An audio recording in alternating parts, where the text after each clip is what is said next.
I just pressed the let's go live button, so let's wait for the stream to fire up all across the fruited plain of the internet. Before we go ahead and get started, we got to make sure the tubes are connected, lest we be sputtering off into oblivion out there. Don't want that to happen.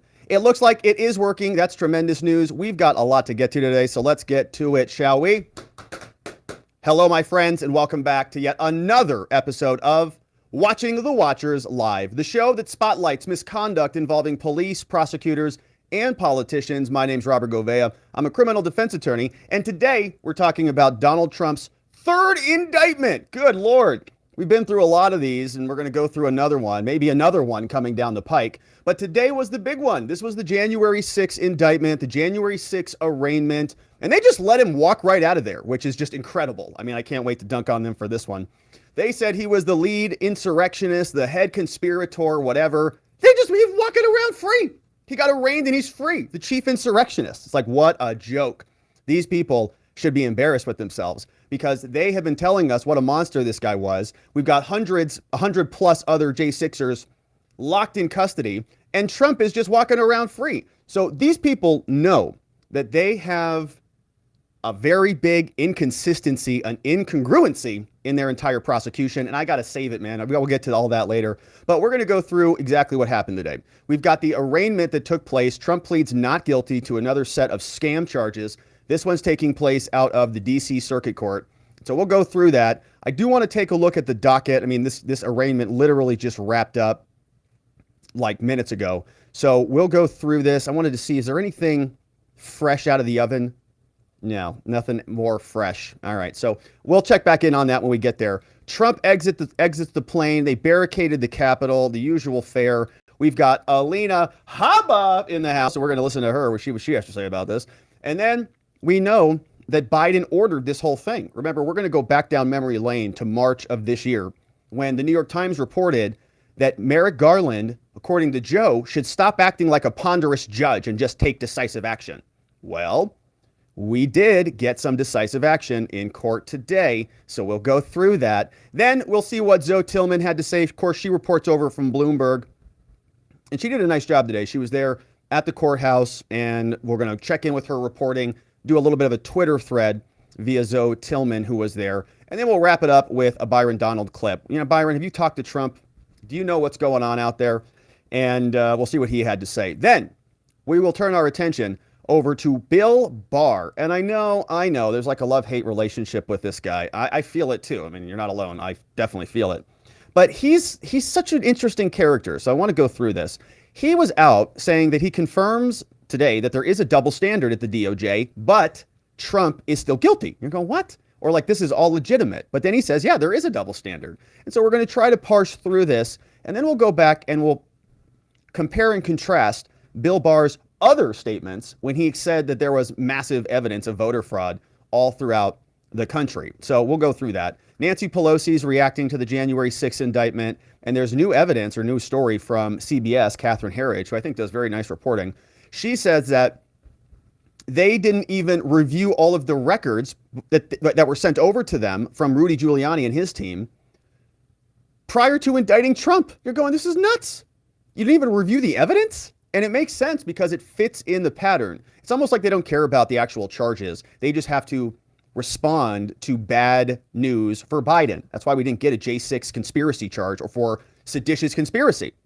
Pelosi's going to comment on this. There's a Pennsylvania judge who says Trump has presidential immunity for everything that he's done while president. And I think these arguments are going to start being used. You know, they keep telling us that the president, no one's above the law. It's like, are you guys idiots? Have you read the Constitution? He literally can pardon other people and himself, making him literally above the law. All right. So there's all sorts of, idiocy coming from them, which we'll go through. Got to make a big shout out to Vivek, man. He is fired up. He is now suing the Department of Justice. And he was there in D.C. outside the federal courthouse, one of the only GOP candidates who thinks this is an issue for some reason. The rest of them are like, well, I'll read the indictment when I get around to it. So he's there. He filed a lawsuit against them. I do want to go through that. And then we'll see what Matt Gaetz says about this. What can we do about Jack Smith? I mean, if Biden was communicating to Merrick Garland stop acting like a little weenie and start prosecuting people. And then Garland, who is in charge of Special Counsel Jack Smith, does that. Don't we want to see that chain of communication between everybody? I do. Matt Gaetz has a different solution. He says, well, we're in Congress. Why don't we just subpoena him? And he's got a 5-point plan, to go and put a stop to a lot of this nonsense. So we'll see what Matt Gaetz says. And then, man, this is a big one that dropped, and there's going to be a lot more to this story. But remember when Tucker was exited from Fox News, he said that he had just done an interview with Stephen Sund, this guy, the former Capitol Hill chief of police. And if you haven't read his book, I would encourage you to read it. I fast forwarded through a lot of it, but I, really enjoyed it, sort of the beginning and the end. And I was, I'm reading it for a purpose. So I was reading it. It's quite good. But he says there were so many problems with January 6th. And there was an interview between him and Tucker that was supposed to air that never did. And or this part was clipped out of it, was never aired. And so we're going to play this clip. But he's out there saying, if I would have been able to do my job, if I would have had the resources that I needed, this would not have happened. I could have responded to all of this. And he uses the word cover up. And so we'll go through that. A little bit more background on it from Newsweek. And then we have this guy, you remember him, Fanoni. Yeah, Fanoni, the biggest victim of the insurrection, so-called. He's out on CNN, and they're now using him to compare Trump to Osama bin Laden. Give me a break. Osama bin Laden. So you see how kind of hysterical these people are.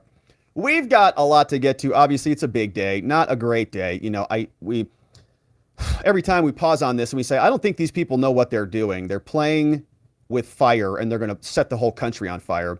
And then they're going to blame the other side for what they've done. So we're going to get into all of it and more, my friends. Want to invite you to join us on our locals community, watchingthewatchers.locals.com. We do members-only content where we check the daily docket and see what's going on with the congressional schedule, although they're being quite lazy this month. So it's been a little bit difficult to see what they're up to. But we also have a brand new shiny website, robertgovea.com. We'd love it if you went over there, checked it out. You can sign up to get access to the entire mind map. Just click right here, fill out the form, sign up, get the mind map. And of course, you can also access all of the reports now on the website. So if you don't want to watch a full video, or you just kind of want to see what we've been talking about here, I know we're all on a number of different platforms. If you just want to go right to the website, just click this reports button, and you can see all of the various reports. You can see exactly what we're talking about. All the latest videos are published here with full summaries and synopses of what's inside. So great way to stay plugged in, to stay connected to what we're talking about. And you can also sign up for our daily newsletter. So all this stuff just ends up right in your inbox without even having to think about it. So sign up, robertgovea.com, and thanks for checking it out. Also, it's important that we stay fortified and healthy and mentally astute and physically well. That's why we would like to check out Field of Greens, which is where we all can help lose some of those leftover pandemic pounds, if you know what I mean.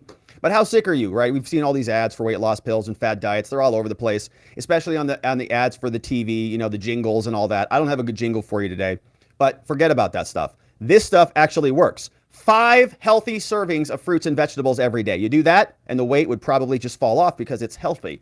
But vegetables and fruit, I know, not a fan, and we don't have time to prepare that all day, every day, and just, graze like cattle around in the wilderness.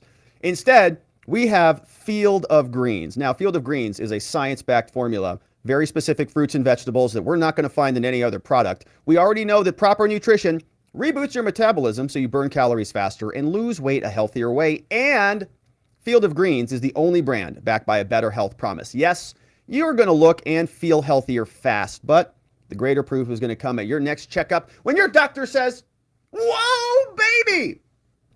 Whatever you're doing, keep it up. You look fabulous. You've lost weight. Come on back and see me. Never, because you look so good.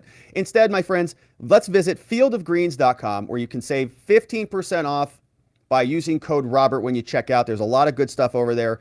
And remember, the vegetables want to be eaten. That's why they're here. Look at this little carrot. Look at that smile on his face. Yeah, it's good for you. So get your Field of Greens, take a look at the ingredients on the label, and you'll be like, wow, Rob, you're right. Let's order. All right, so now, let's get into the program, because there was some big news today. Donald Trump pleads not guilty to the 3rd indictment, this one for January 6 charges, taking place out of Washington, D.C. And D.C., as we know, not a favorable jurisdiction to Donald Trump. very different than Florida, very different set of charges. And so we're going to go through in detail what happened today, including a breakdown of the court proceedings over from a Twitter thread on Bloomberg. We'll see what Trump's lawyer, Alina Habba, had to say. But first, Donald Trump exited the plane, and this is what it looked like. We'll see what happened around D.C. as everybody was piling in. Here's Trump exiting, and you'll notice he's using stairs. There's the former president right there coming out, stepping down. We'll see if he walks over here. We can get any questions with him.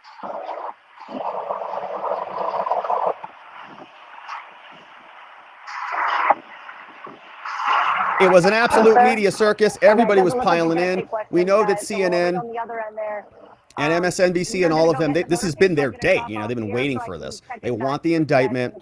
They want this arraignment to go forward. And they were setting up. In fact, they were concerned that there may have been some violence or whatever they say, which is curious because I didn't see a lot of FBI agents out. But this came over from Brendan Gutenschwager, also known as BGOnTheScene. He says fencing has gone up around the U.S. Capitol again. All right, this time ahead of Donald Trump's arrest. And I'm pretty sure you could just hurdle over those. I mean, that's kind of like a hurdle level. Probably just do it in one clean swoop. So BG's on the scene there, and he's walking around the Capitol, and you can see they are boarding things up. Here's some police standing by around some barricades. Roads are closed off. Getting ready for Insurrection 2.0 or whatever. And so he's walking around. You can see as he gets closer, some bikes are locked up. And then he's getting near to the courthouse. And so that was bright and early this morning. Now, he was there all day, and he had some other good stuff. And I encourage you to go follow him at BGOnTheScene. He's always reporting, doing a lot of good work out and around. This is what it looked like. He says, MPD were loading up bicycles after the appearance took place. There's Donald Trump's motorcade motoring in and out. You can see the crowd is barricaded up back there. I mean, very, very full house in D.C. today. We've got BGOnTheScene and others just poking around. And so you see also there were Trump protesters. Here is the Trump rat thing that they've got set up. Somebody hauled that out there. Here's the media setting up. They've got tents. I mean, it's just a lot of excitement. They couldn't wait for this to happen. Here's some more anti-Trump people. This guy brought his blow-up doll to bring that out, and he's put that on. There's a human in there. There's an actual dude in there. So that's what he's doing today. All right, so you can see a lot of that was out there. Very excited about Trump being indicted. Don't even know what's going on here, but all right, that's the scene. All right, you get the point of it. So in D.C., we're waiting for all of that to happen. We know that the court docket is fresh, and we're asking ourselves if there's anything new that we have on the scene.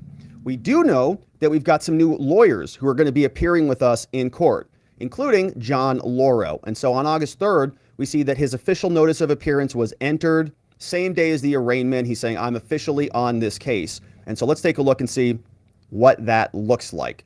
This is from the United States of America versus Donald Trump. Very short document, just a notice of appearance. Very simple. This is from John Lauro, who is Trump's new lawyer over with Lauro and Singer. And he says, I have been retained and I am appearing as private counsel.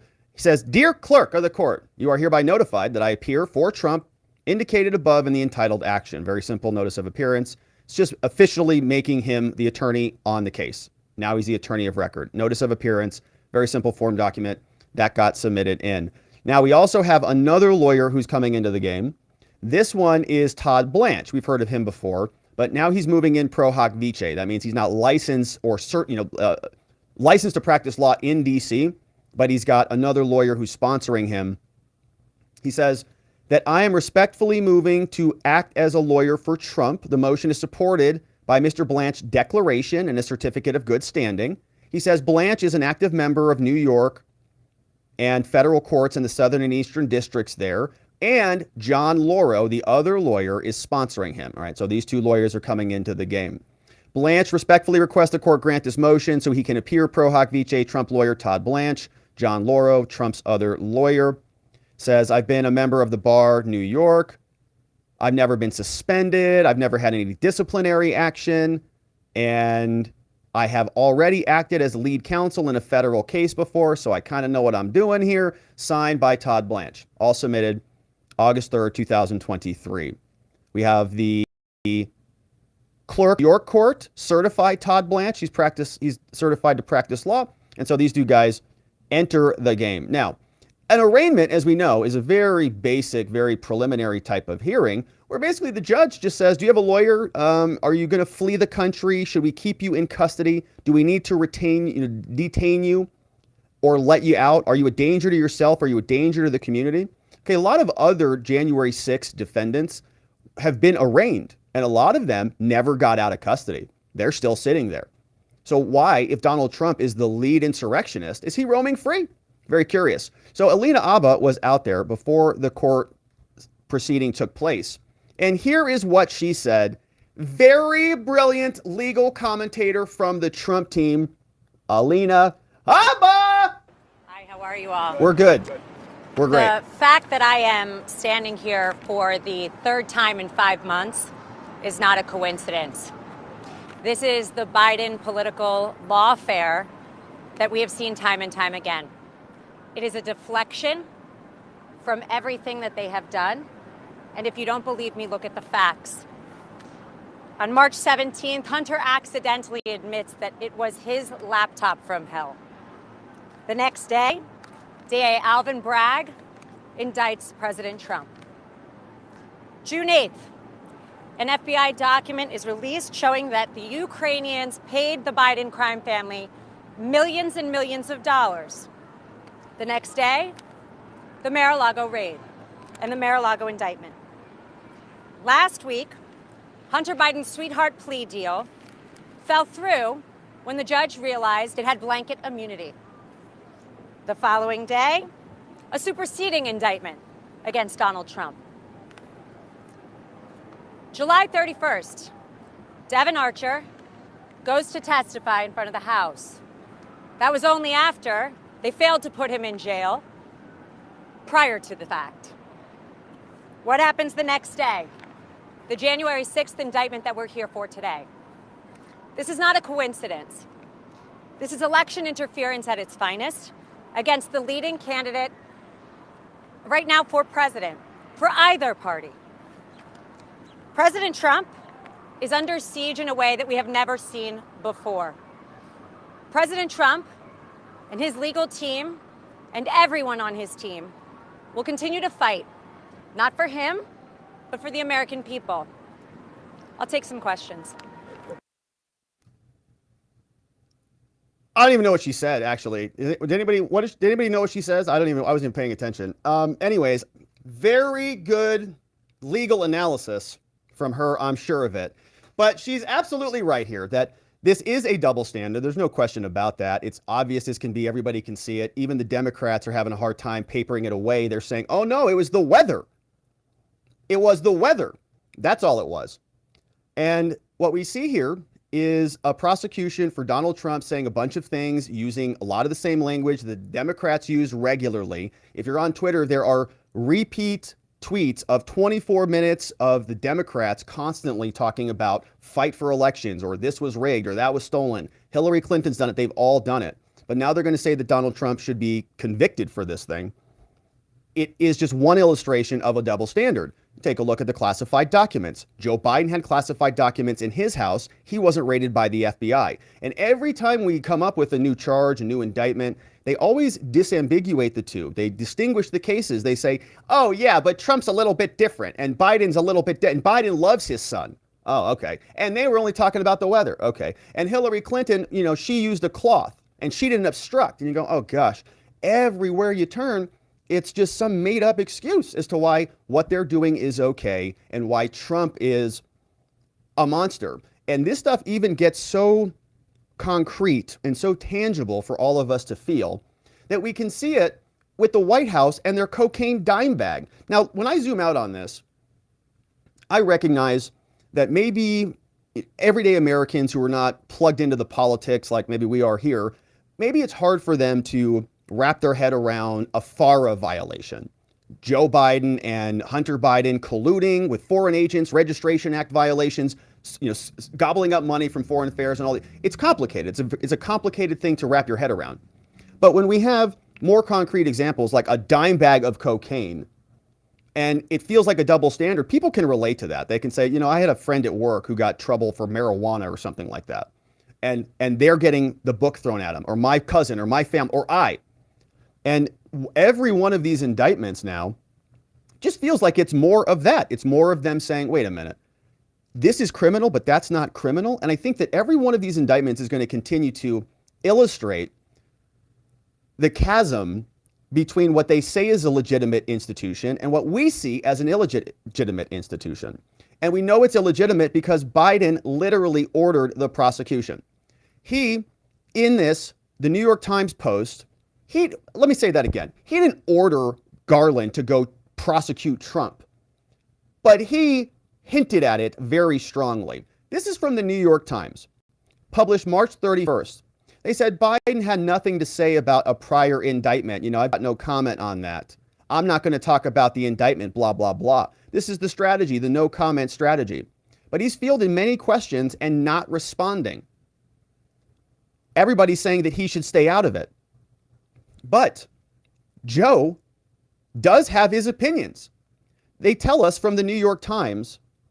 He says, but Joe does have his opinions. In the past, Mr. Biden privately told his close circle of advisors that Mr. Trump posed a threat to democracy and should be prosecuted for his role in the events of January 6th. That is the chief executive of the entire country saying, that's my order, essentially. Trump is a threat. He should be prosecuted. That's my policy position. That's according to two people familiar with the comments. Guess what? Here he is. He just got arraigned in court. According to the New York Times, Biden also told confidants that he wanted Attorney General Merrick Garland to stop acting like a ponderous judge and take decisive action. So every time we hear this little excuse that, Merrick Garland is arm's length away from Special Counsel Jack Smith, or that Biden has no idea what he's doing about, you can reference this New York Times article where Biden told confidants he wanted Merrick Garland to stop acting like a little weenie and actually take decisive action. Now, Trump has been charged, and here we are. So the day started in court with outside appearances, and we've got Zoe Tillman over from Bloomberg walking us through what happened today. She says, hello on this not too hot August morning from D.C. federal court. Trump's expected to appear at 4 p.m., but here we are. Barricades still going up, heavier police presence as she was setting up shop at 4:18 in the morning out there in D.C., probably 7:18 their time. Now, she says the most popular employee is the bomb-sniffing dog, who's a very good boy, no doubt about it. Now, we also saw that John Lauro entered his notice of appearance. We've already read through that. Trump, they say, was not being arrested, right? So he's not actually going to be mugshot and handcuffed and all of those things. He was responding to a criminal summons, not an arrest warrant. And so they processed him regularly without all of that stuff, meaning don't expect to see a mugshot. They say that Donald Trump arrived at the courthouse, hasn't entered yet. Law enforcement presence was in and around the courthouse, slowly escalating steadily throughout the day ahead of Trump's arrival. Clusters of federal marshals and officers all over, massive media circus on the grounds outside as well. Looks like two judges have gone into the courtroom gallery. We've got other judges who want to see what's going on here. Oh, great. Judge James Boasberg and senior judge and former chief Thomas Hogan. She's in the media room. She says the screens are in here, not huge, but I know these characters. I can recognize them if I've seen them. So there, media sitting around the courtroom. Special Counsel Jack Smith enters the courtroom. He's got his whole team of DOJ so-called attorneys walking behind him. She says, I can ID Tom Windham as a prosecutor. Now Trump's lawyer, Evan Corcoran, enters the courtroom. And now, my friends, in comes Donald Trump, has entered the courtroom for his arraignment. Former president is there. Trump is sitting in between his attorneys. He's wearing a navy suit, white shirt, red tie. Hands are clasped, conferring with one of his attorneys. Looks like it's probably Todd Blanche. He's inspecting the gallery, looking around the room. His other attorney, John Lauro, stood up for a short talk with the prosecutors. Evan Corcoran isn't sitting with Trump at the table. He's sitting in a row directly behind it near the bar. Trump is sitting diagonally from Smith, maybe 10 to 12 feet away. Smith is sitting in a row directly behind the prosecutor's table. So that's interesting. So, in a courtroom, there's where the public sits, and then you cross the bar, you cross that line, you cross it, go on the other side. So it sounds like Evan Corcoran is sitting behind that separation. So is Jack Smith. And you generally, unless there's two different tables that are in front of the public setting, which means, Jack Smith is probably not prepared to talk or do anything. He's handling it all off to his team. Trump didn't enter the courtroom from the public hallway, though. He came from a room in the back, meaning he was brought in via the closed areas of the courthouse. And there are all the back hallways and back offices. So, when somebody gets convicted and they put him in handcuffs and they walk him out the back of the courtroom, those go all over the place, right? There's all sorts of corridors back there. So they just walked him in the back and exited and brought him in that way. Trump is continuing to talk with his attorney, Blanche, while waiting for the judge to arrive. At one point, picking up a paper in front of him and appearing to discuss that. Trump, what is this? Default position is still sitting with hands clasped on the table, leaning forward. Very powerful. Very American. Zoe Tillman says the magistrate judge walks in. Now, we spent some time on our locals trying to learn this name. Let's give it a shot. Mokshila Upadhyay. Oh, I think I got it. Mokshila Upadhyay, we listened to the audio on our locals, is on the bench. The hearing has begun. Tom Windham, Molly Gaston for the DOJ. Judge enters the courtroom. All rise. Please be seated. Court clerk says, okay, time is now August 3rd, 9 a.m. The time is in the case scheduled in this matter, CR, whatever the number is. United States of America versus Donald Trump. Appearances, please. Good morning, Your Honor. Tom Windham and Molly Gaston for the DOJ. Defense, John Lauro stands up. Good morning, Your Honor. John Lauro for Trump. Your Honor, previously we submitted a motion to move for Todd Blanche, my co-counsel, to be admitted here pro hoc vice. He's licensed in New York, and we just submitted that motion. But he is joining me here today, Your Honor, pending your ruling on our pro hoc vice motion. Judge says, good morning, everybody. DOJ, Mr. Trump here. Trump appears to respond, but we can't hear it. Good morning, Your Honor. So Zoe continues. Now, she says, Mr. Trump, I'm going to go ahead and swear you in for the record. Please stand. Trump stands up. Raise your right hand. Sir, do you affirm to tell the truth, the whole truth, nothing but the truth, but the truth? I do. Trump, please state your full name. She asks his age. Sir, can you please state your full name for the record? Donald J. Trump. John. Sir, how old are you? 7. 7.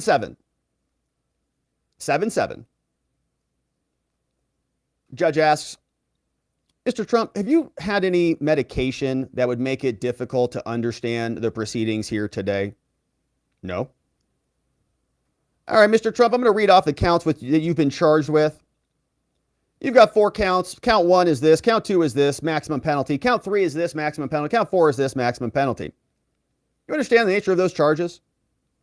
Trump is leaning forward towards her, appearing to be listening.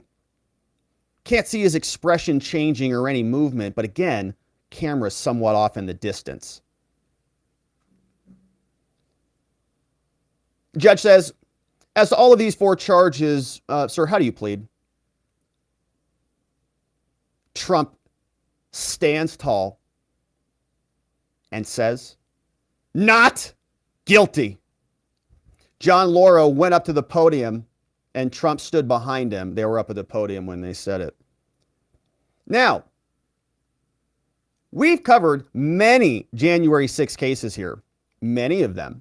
And many of them involve defendants that the government said was so dangerous, they were so monstrous, that they could never be let out of custody, lest they insurrect us all again. And so we've got over 100 J6ers sitting in custody right now because they're so dangerous, right? And people who were not even there on January 6, like Enrique Tarrio from the Proud Boys, also sitting in custody. Guys like Stuart Rhodes, also not there, going to prison for 18 years, been in custody this whole time. Why?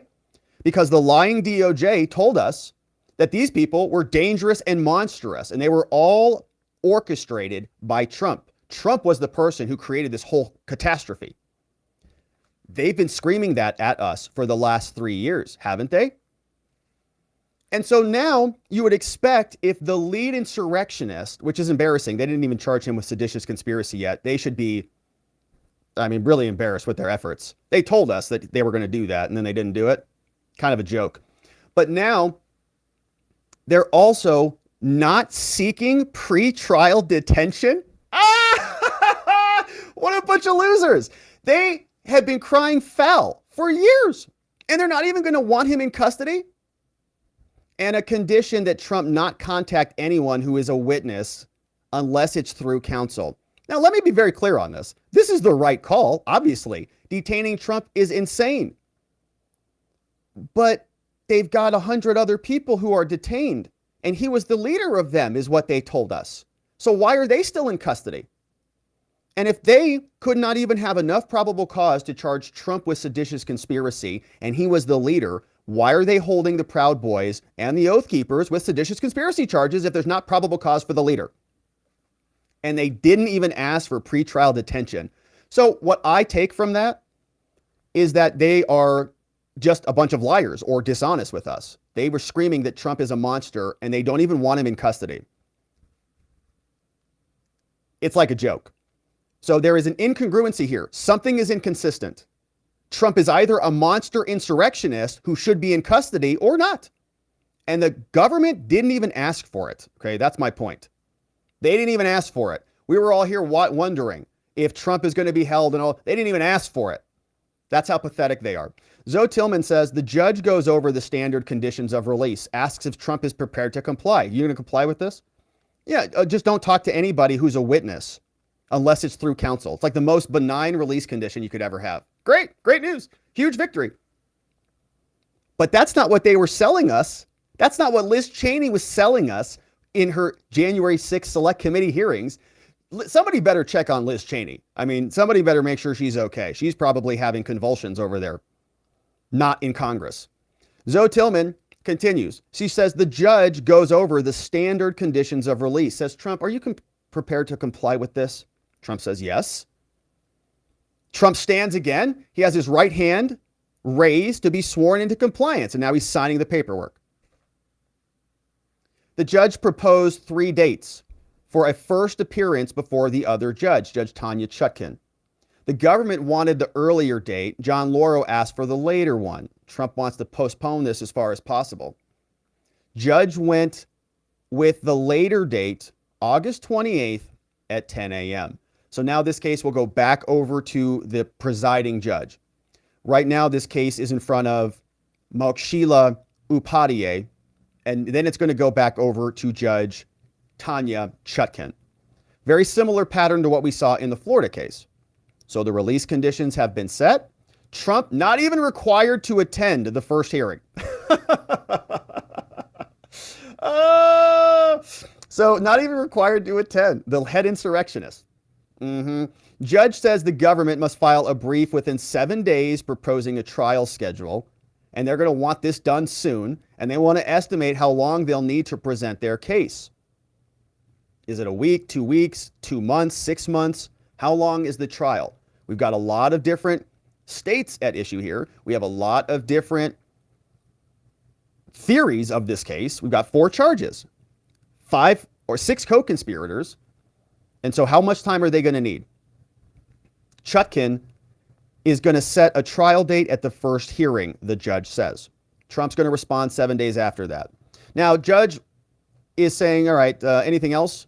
Trump's lawyer says, yeah, Your Honor, we've got a couple issues here I want to bring up. Trump's lawyer, John Lauro, he says, Your Honor, I've got some concerns here. We don't know what the scope of the discovery is in this case. This is a monster indictment. It's got a lot of vague generalities in there. What kind of evidence are we going to get? And that, Your Honor, is going to determine the time that we're going to need to prepare for trial. So I know you're going to say that we have 7 days to respond, when they propose a trial date, but we don't even know what's in discovery here. So how can we reasonably respond with a trial date when they haven't even given us the discovery yet? So they have to give us the files, and then we review it. We tell you how much time we need. Then we propose a trial date. And this is all happening too quickly. So he's just making his record. The judge says, okay, I understand that. Thanks for bringing that up here and making your record. Raise all of that stuff up with the other judge. Okay, bring it up with her. But the briefing schedule still stands. So I still want to know, they're going to propose something. You get 7 days to respond to that. And so in your response, what they're going to do is just put a contingency in. They'll say, okay, we think this is how much time it's going to need, but we haven't gotten all this discovery yet. And so, Your Honor, we'll reserve the right to ask for another continuance later down the road. But this judge, I don't want to hear it. Go talk about it with Chutkan. So then the defense for Trump, he comes out. He's like, Your Honor, Zoe says he's swinging early. He says, Your Honor, the idea that the case can get to trial within the regular speedy trial schedule is nuts. He says, all we would ask, Your Honor, is the opportunity to fairly defend our client. But in order to do that, we're going to need a little time. And the judge probably said something like, okay, take it up with the other judge. The hearing was adjourned at 4:42 p.m. Don't know exactly when it started. So pretty short hearing. Trump was escorted out of the back of the courtroom into the non-public area. Same way he came in. His motorcade has left. So we've got the update. Pretty short hearing. About what you'd expect in an arraignment. They are very quick. They set release conditions. They set new court dates. They make sure you've got a lawyer and all of those things. But my goodness, what an embarrassing show from the government. They must be really ashamed. I mean, they were telling us all this time what an evil monster he was, and they didn't even ask for detention. Here it is. The government is not even seeking pretrial detention. Wow. So it sounds like maybe they were just exaggerating. Remember, Joe Biden himself said this was the worst thing, the worst attack on American democracy since the Civil War. And it was all orchestrated by Trump. And they just let him walk out there like he got a speeding ticket or something. It's hilarious. It's absolutely right. But something is not consistent. Their lies don't add up. Now, Byron Donald was out talking about this, asked if he had talked to Trump and sharing his opinion on reaction to the indictment. Congressman, have you spoken with President Trump since this latest indictment? And if so, what are you hearing from him? So actually, we haven't talked. I sent him a text message about something slightly different. I mean, look, the president's a fighter. He's not going to stand for this, and no American should, because what this is from Jack Smith is a complete violation of an individual's First Amendment rights. You're allowed to speak about elections and the outcomes. Even if big media and the radical left don't like it, you're allowed to say it. Secondarily, because he was the candidate in that election, he's allowed to use all means possible, legally speaking, to try to find a way to fight the outcome. He's allowed to do that. Nobody can take that away from you, especially some rogue knucklehead prosecutor out of the Department of Justice. Good stuff from Byron Donalds.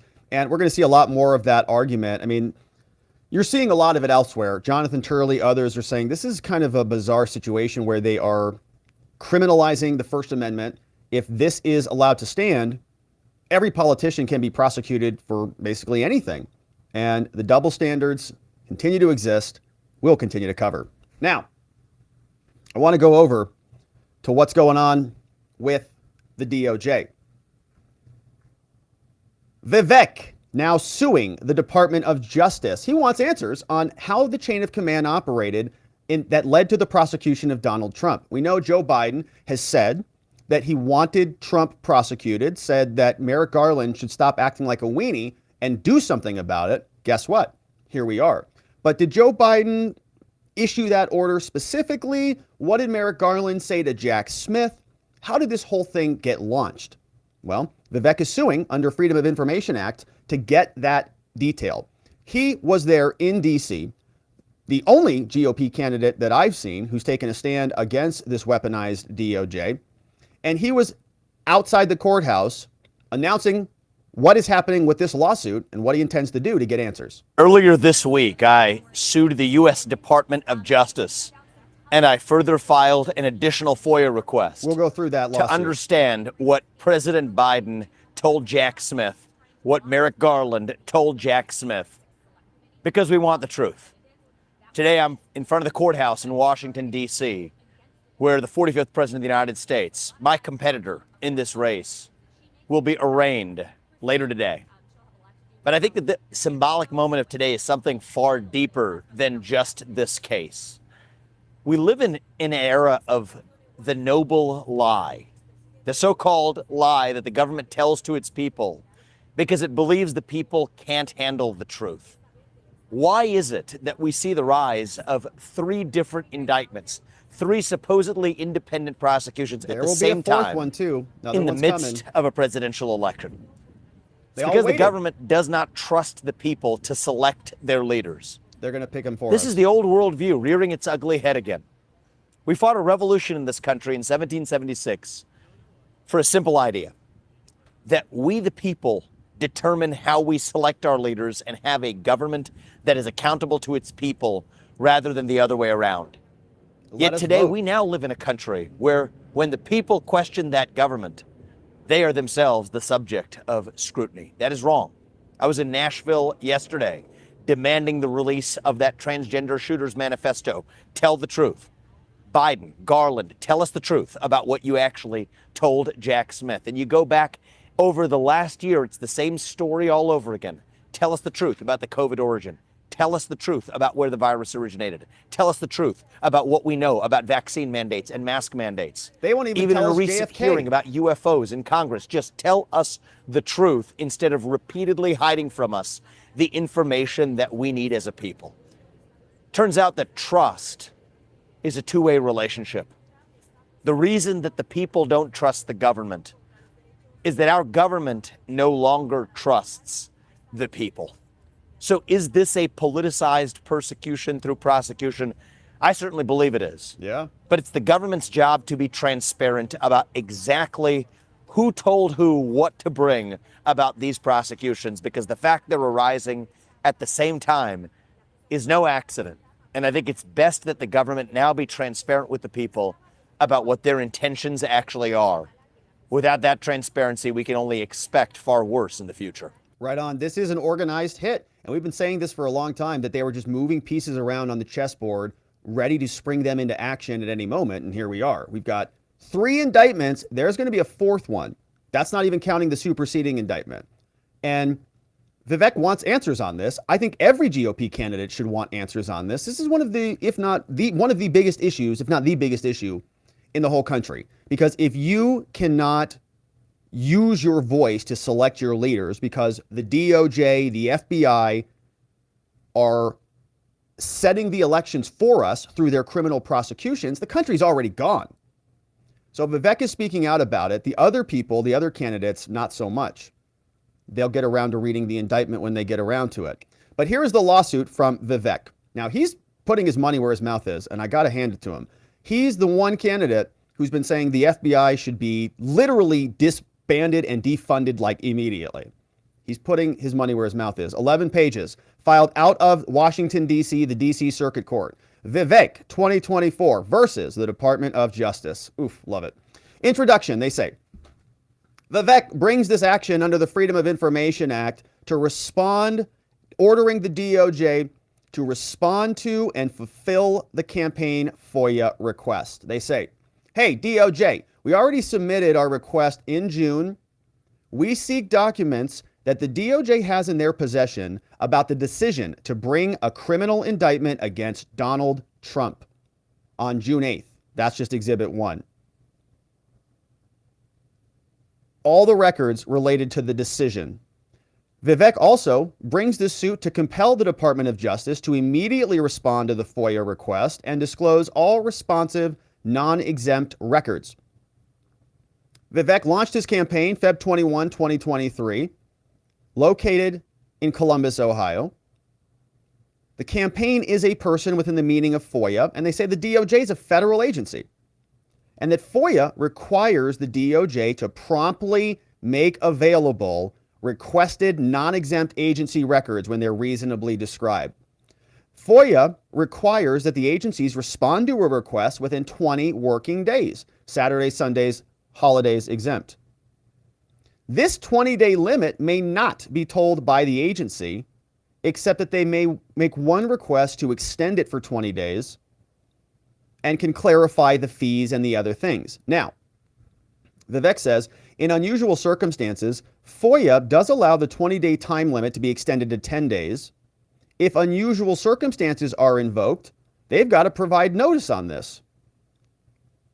Unusual circumstances might be and can only occur when it's reasonably necessary that the agency would need to go to other agencies from other facilities, when there are voluminous records, or when they need to consult with other people. If the federal agency does not respond by the deadline, the requester, meaning Vivek, is deemed to have exhausted his remedies and can immediately pursue judicial review, which is what he's doing now. He says, in early 2022, the DOJ opened an investigation into Trump's classified documents. Presidency had already ended. In August 2022, the FBI searched Mar-a-Lago, which is now owned by Donald Trump, and they seized allegedly 102 purportedly classified documents. November 22, Jack Smith was appointed as special counsel, leading to the investigation of Trump. Federal grand jury reviewed the evidence, heard the testimony, and they brought an indictment in Florida. On June 8th, Trump was indicted. One day later, the indictment was unsealed. He got 37 felonies for violating the Espionage Act. Trump was indicted again on August 1st, this time for January 6th. On June 12th, the campaign called Vivek submitted a FOIA request and directed the request to the online FOIA portal. And they wanted these documents. Here's what Vivek is asking for. Memorialized, discussed, described plans or consideration by the DOJ or any other federal agency for bringing an indictment against Trump. I want it all. Between officers, employees of the federal government, anything memorialized with any non-government third parties to bring an indictment, and agents of Arabella advisors. This is interesting. Who are these people? Including those by or between any non-government third parties, like officers, employees, or agents of Arabella advisors. Who are these people? The New Venture Fund, the 1630 Fund, the Windward Fund, the Hopewell Fund. What? Projects housed in any of those entities, any political party, political committee, or agency thereof, and the big one, Biden for president. So I don't know what Vivek is asking for here. Who are all these people? Why is he asking for this stuff? Very, very curious. Yeah. Might have some inside knowledge or something going on. Says, now he also wants memorialized, discussed, or described any directive or encouragement by any officer to bring an indictment. Any emails, any notes, any summarized, interview journal notes, any directives or encouragements by any non-government third parties against Trump, and preparatory materials for meetings provided to the president about a possible indictment of Trump. So documents that went over to Biden. They say the campaign wants records from January 20th, 2021 through the date that the DOJ gives us the documents.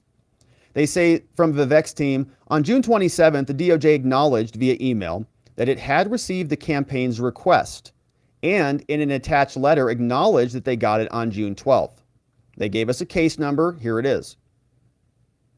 Now, it indicated that this requires a search and that it falls within unusual circumstances, I'm sure. And they said because of the, quote, unusual circumstances, they're extending the time limit to respond to the campaign beyond the 10 days. Yeah, it's very unusual. They don't want you to know about it because it would be unusual for them to be prosecuting their political opponents so nakedly and openly.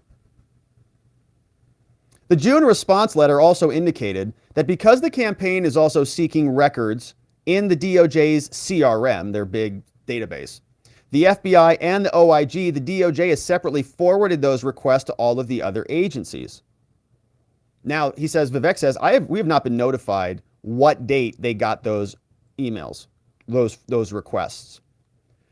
On July 10th this year, FBI sent a letter back over to campaign Vivek acknowledging that a portion of the FOIA request had been received, but they didn't tell us when they got it. So Vivek's trying to calculate the end dates. When are they in violation of the law? When did the FBI get it? When should they be responding to us? They're not going to respond to us. That's going to trigger a breach. On July 13th, the FBI sent a letter to the campaign indicating that it was overly broad. Oh, and they didn't have enough detail to enable the FBI personnel to locate records within a reasonable amount of effort. They can't find it, man. The FBI can find a pimple on some dude's butt from the January 6th investigation with a telephoto lens with about 200 people working on it, but they can't identify some records that might have shown that they were a bunch of criminals. The FBI indicated that the campaign has 90 days from the date of this denial to administratively appeal the FBI's decision. The FBI did not indicate that any of the other portions of the FOIA request have been directed or closed, so we don't know when the end dates are. In the FOIA request, the campaign emphasized the time-sensitive nature of this request, and they requested the DOJ comply within 20 days. Of course, they're not going to do that. But as of July 11th, at the close of business, 20 working days has been extended. Now we are in breach territory. As of July 26th, 30 working days have now passed. And the DOJ has not made or communicated its determination in response to these requests, nor explained why any materials have been withheld. So Vivek says, we incorporate all of those paragraphs we just read. We know the law says they have 20 days to get us this stuff. Here, 30 days have elapsed. And now we can bring a claim. We have done that. They have not confirmed receipt of our request at the OIG. And the DOJ has also not provided a final determination. The DOJ has failed to make a timely determination about our request. And so we're filing these claims. Here's what we asked for.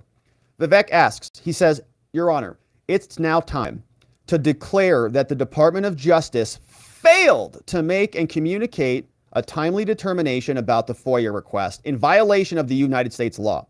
They also want to declare that the DOJ failed to promptly provide records and order the DOJ to immediately conduct a reasonable search for all responsive records and demonstrate that it employed search methods reasonably calculated to cover our request. Also, order the DOJ to make a determination about why they withheld stuff and give us an index about it. Order them to make available to the campaign all non-exempt records, maintain jurisdiction over this in case they screw us again in the future, and give us attorney's fees. Respectfully submitted by Philip M. Gordon on Team Vivek. And can we just shout out Philip M. Gordon and Team Vivek on this? This is important work.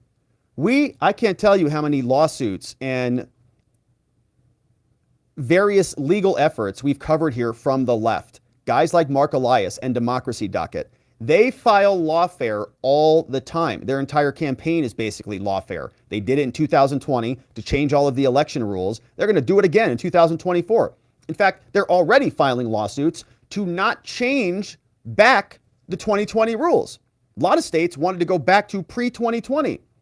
And Mark Elias is filing lawsuits all over the place to keep them that way because that's how they won.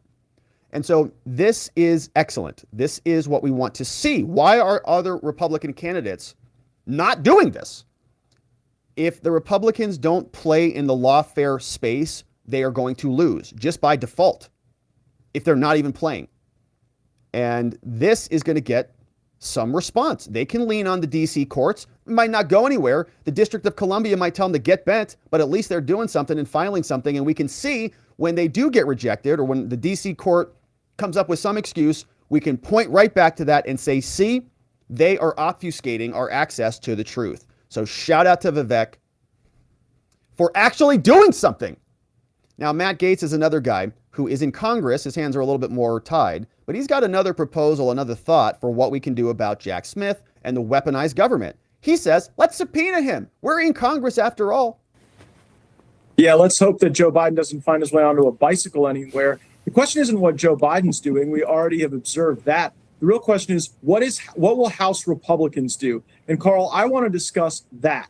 First, House Republicans should immediately demand that Jack Smith present himself for a transcribed interview before the Judiciary Committee in the next 15 days. Woo. If he does not do that, we should send a subpoena. If he ignores the subpoena, we should hold him in criminal contempt of the Congress so that he is the first prosecutor in American history to be prosecuting a case while himself under criminal contempt. And if Merrick Garland doesn't enforce that criminal contempt, then we ought to impeach Merrick Garland. Woo! And by the way, while we're doing all of that to showcase how political and indeed dirty this has all become, we can utilize congressional immunities to immunize President Trump. 18 USC 6002 subpart 3 gives any committee or subcommittee of the Congress the ability to subpoena a witness, bring them in, and functionally immunize them. And if we are not going to stand up. That's an interesting point. Gal Luft, that should be what they use for him because he's currently under federal indictment as well, and he's on the run. But they could offer him immunity, bring him in to testify, have him blow the whistle in front of Congress in an open session for all of America to see, and then scoot him right back out of the country. Congress's equities when it comes to election interference, when it comes to misuse of the DOJ, this is all an effort to try to distract us from the very real crimes committed by Hunter and Joe Biden. It's not a coincidence that Joe Biden is going to the beach now, but it is especially not a coincidence that on the heels of their former business partner, Devin Archer, saying that Joe Biden was functionally the closer, the guy that gave the credibility to the Biden brand for them to engage in international influence peddling, that just on the heels of that, now this indictment reads like a torturing of First Amendment protected activity. If you don't like the way they run elections, if you want a better way, if you want to offer a constitutionally contemplated objection, they want to make a criminal of you. That's a dangerous thing for the country. And if the House Judiciary Committee and House Republicans won't stand up for our republic, then what is the point of having us there anyway? I know. Well, you know, there was recently some commentary on CNN of all places, which is just the absolute worst. Check out what this one person said comparing the... Let's pick up. Okay, we're going to hit that clip later. So let's get to this. Prices, lower tax. What was it? Yeah, I mean, it's a sick comparison to suggest that sending planes through buildings to kill thousands of our fellow Americans, destroy our economy, and send our military into great consternation over the attack on the Pentagon, that is somehow analogous. He's explaining that Trump is, Fanoni said that Trump is like Osama Bin Laden.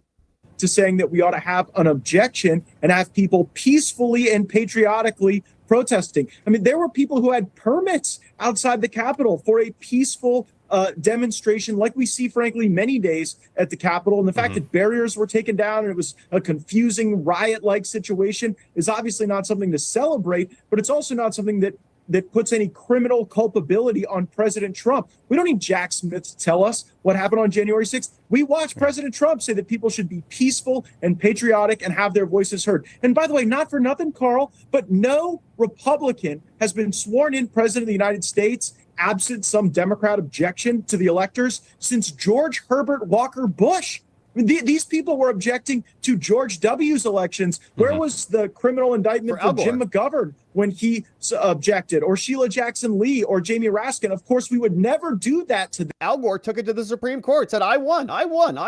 Them because the Constitution contemplates a process by which we can have this debate. No less than Mike Pence, who, by the way, today appears to be quite interested in the subject, even said that we need to have the debate. And that's what we were preparing for. Marjorie Taylor Greene and myself, my colleagues, we were not there to try to foment some riot. We were there to put on evidence, have a debate, have a discussion, have a vote, and then very likely we knew Joe Biden was going to be the president of the United States. So they are taking First Amendment activity and they're trying to make it criminal, and that should frighten every American. It should. You mentioned debate and Mike Pence. Matt Gaetz has a plan. I think it is a good plan, and we'll see if Congress does anything about any of it.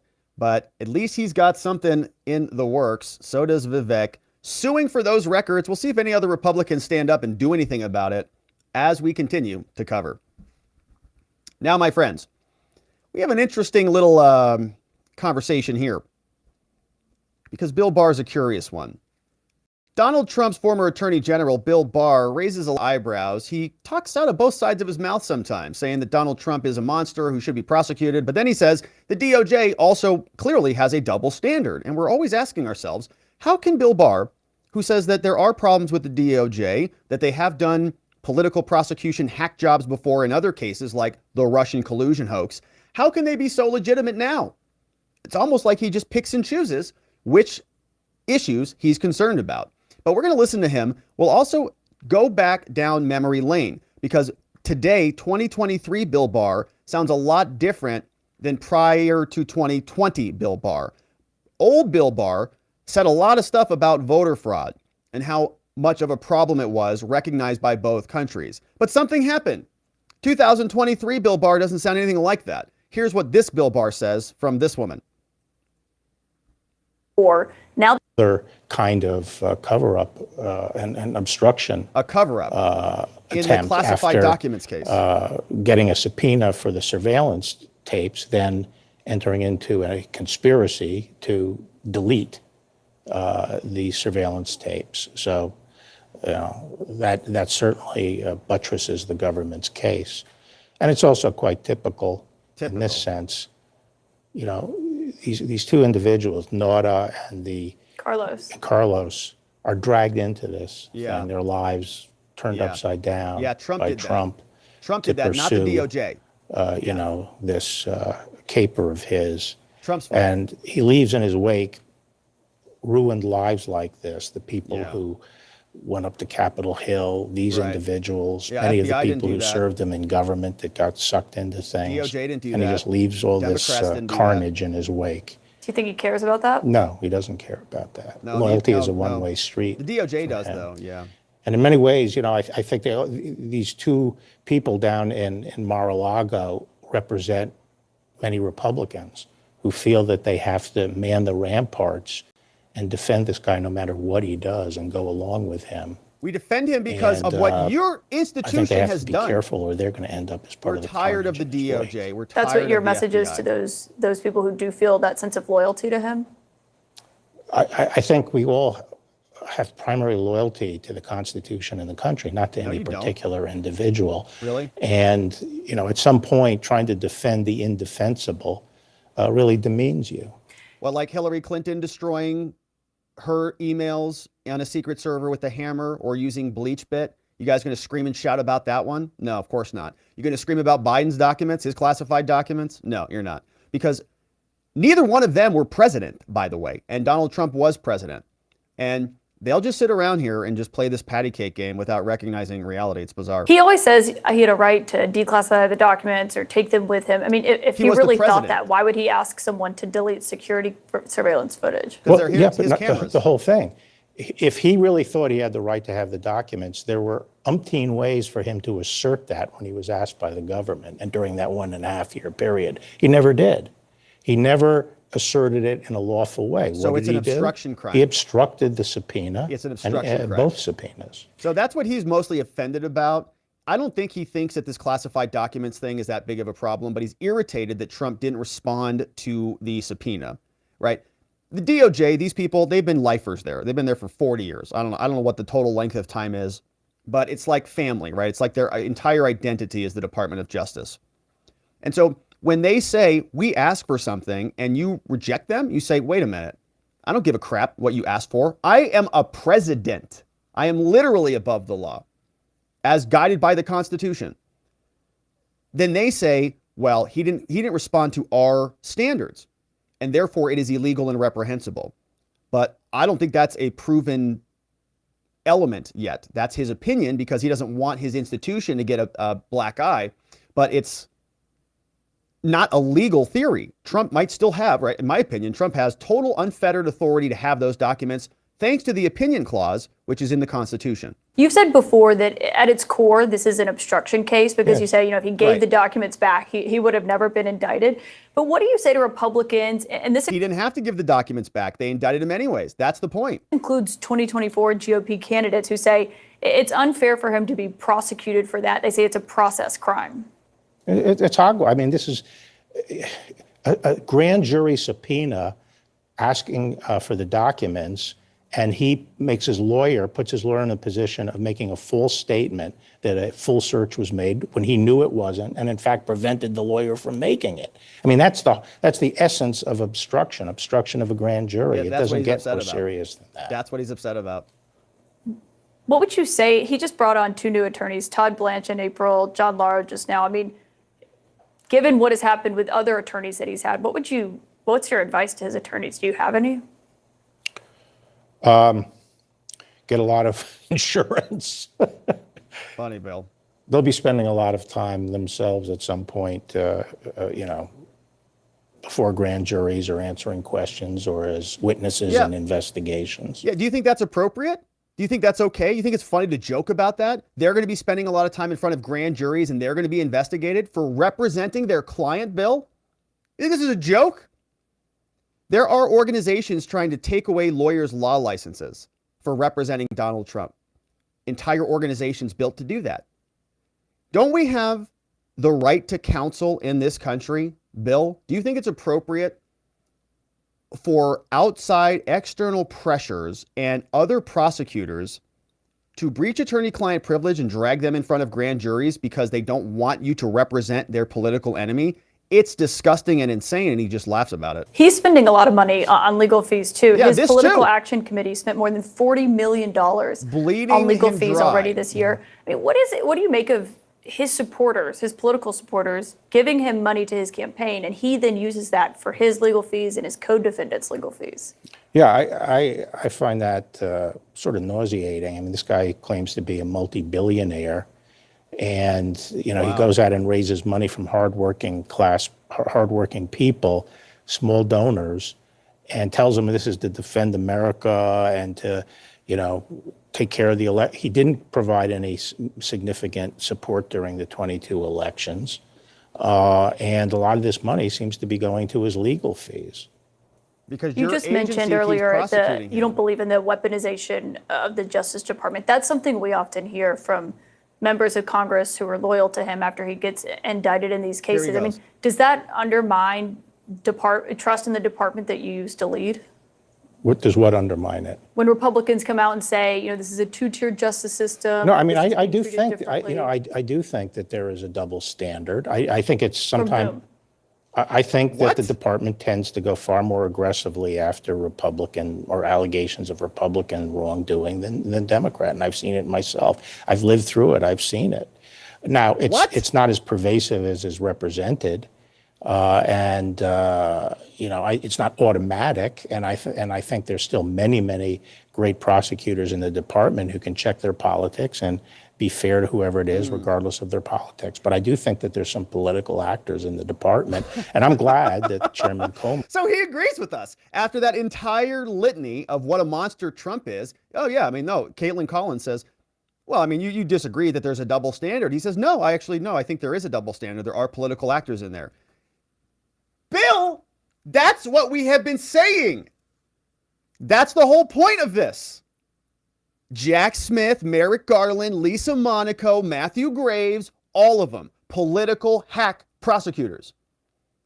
So how can you sit there and tell us in the first 5 minutes of this interview that Trump is this monster? Or is conducting his investigation.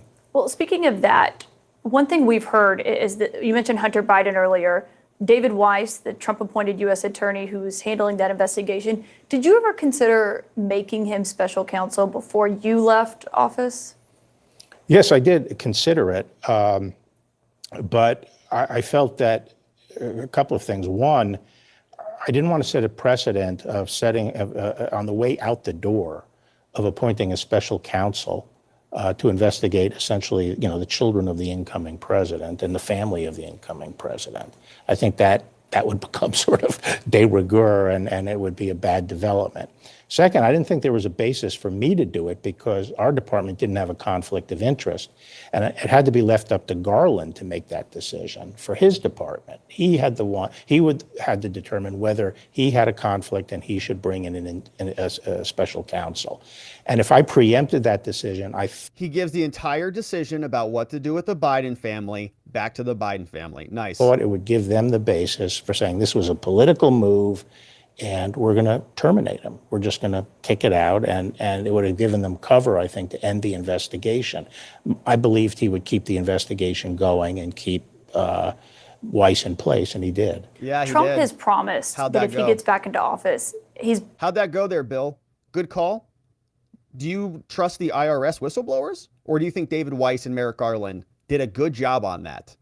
Very blatant about Didn't get that question from Caitlin, though. About using the Justice Department to go after his political opponents. Do you worry that he would weaponize it if he was back in office? I sure hope so. He better. Absolutely. And that's why I think it's so ironic all these people are getting huffy about weaponization, which they should. We should. Because we can't go tit for tat. Oh, we're going to. But Trump, we're going to. As you say, I mean, he's very clear about it. I think there's no question that he believes these institutions should be used to go after his enemies. Yeah, that's right. You guys started it, Bill. You enabled it by allowing all this to happen. And now it is going to go both ways. It's just no ifs, ands, or buts about it. I mean, this is how it works. Because if you're in an adversarial system and the one side is stabbing you in the back 35 times when you're trying to write a bill for the country, and you don't protect your back and then stab them in the back, well, then you're all going to get stabbed to death. And it's not a good situation to be in. So Bill Barr is one of the most bizarre, interesting people. He says that in 5 minutes, Trump's a monster, but the DOJ is pretty weaponized, and there could be some problems about it. But that was new Bill Barr. This was old Bill Barr. This was Bill Barr before something happened, going at it with Wolf. This is a sort of cheap talk to get around the fundamental problem, which is the bipartisan commission chaired by Jimmy Carter and James Baker said back in 2009 that mail-in voting is fraught with the risk of fraud and coercion. But since then, there have been until a lot this of administration, Pipe down. let me talk. Yeah, Pipe down. And since that time, there have been in the newspapers, in networks, academic studies saying it is open to fraud and coercion. The only time the narrative changed is after this administration came in. Weird. But elections that have been held with mail have found substantial fraud and coercion. For example, we indicted someone in Texas, 1,700 ballots collected from people who could vote. He made them out and voted for the person he wanted to. Okay? Because that kind of thing happens with mail-in ballots, and everyone knows But it. there are individual cases. But as far as widespread fraud, we haven't seen that since. Well, we haven't had the kind of widespread use of mail-in ballots that's being proposed. Yeah. We've had absentee ballots from people who request them from a specific address. Now what we're talking about is mailing them to everyone on the voter list when everyone knows those voter lists are inaccurate. People who should get them don't get them, which is what has been one of the major complaints in states that have tried this in municipal elections. And people who get them are not the right people. They're people who have replaced the previous occupant, and they can make them out. And sometimes multiple ballots come to the same address with a whole several generations of occupants. Weird. Do you think that's a way to run a vote? So far, No. we haven't seen widespread fraud. But So far, we haven't tried it. Well, and the point there's is, been a lot of us.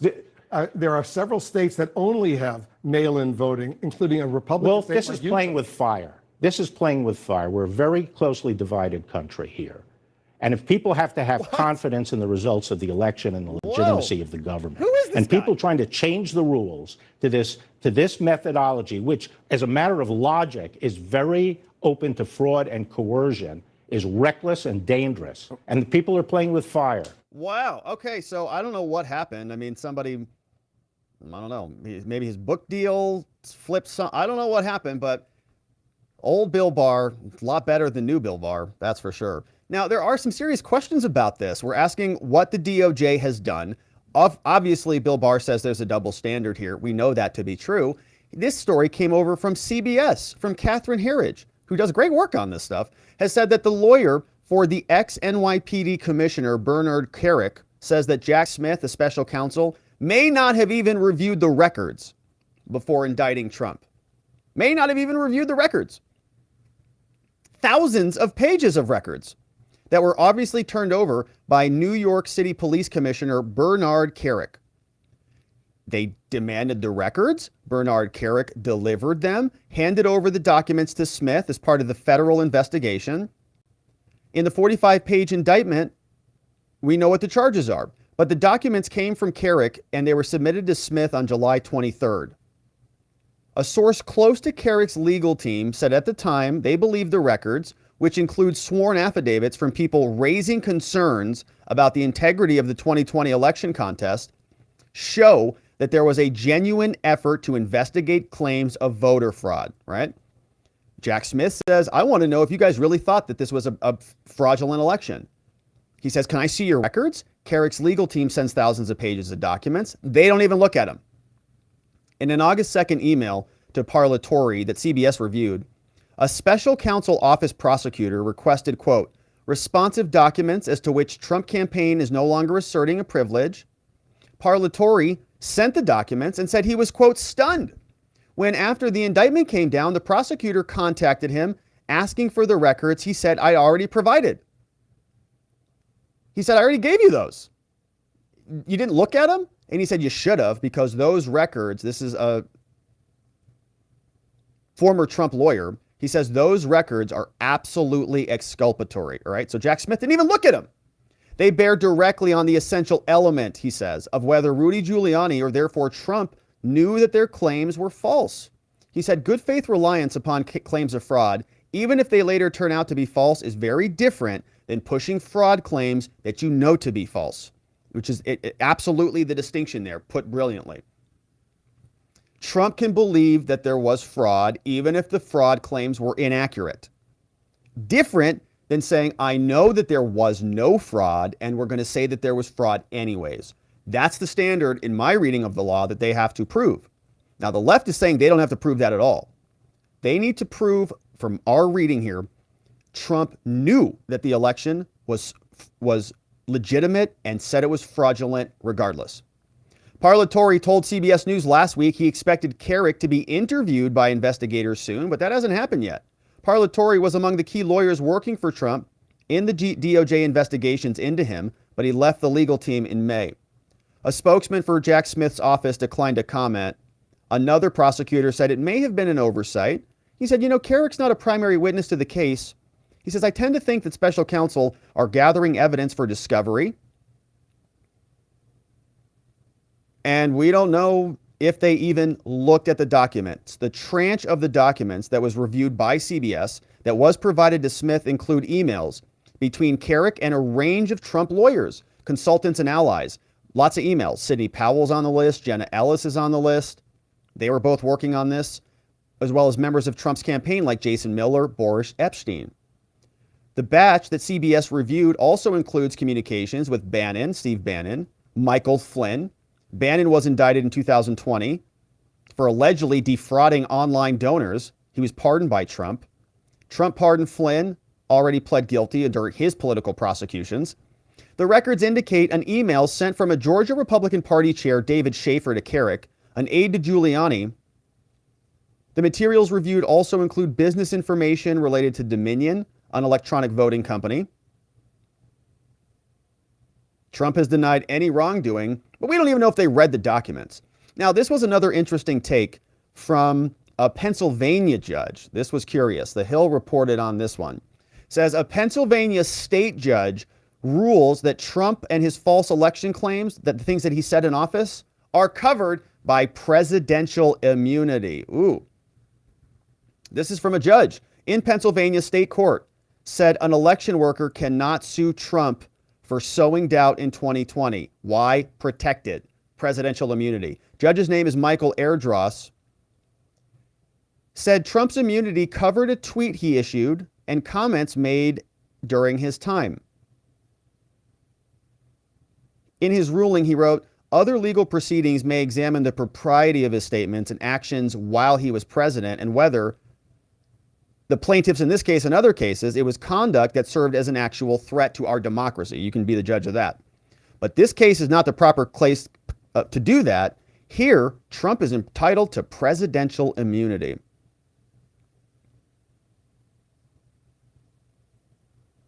He said on these statements,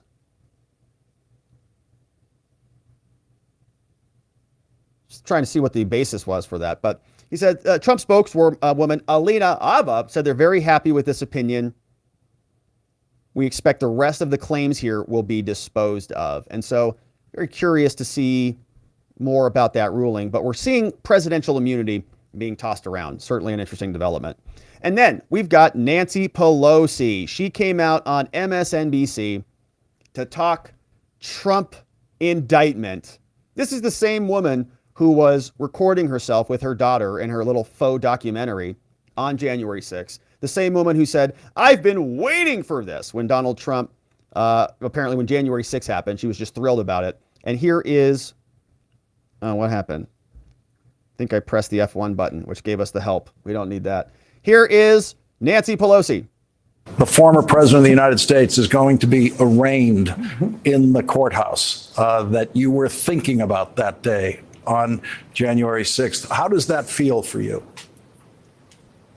Well, heartbreaking, because a president of the United States did not have respect for the office that he held. Heartbreaking for the fact that some people in our country still believe him. And I respect their point of view. I don't respect the members of Congress who were under threat that night.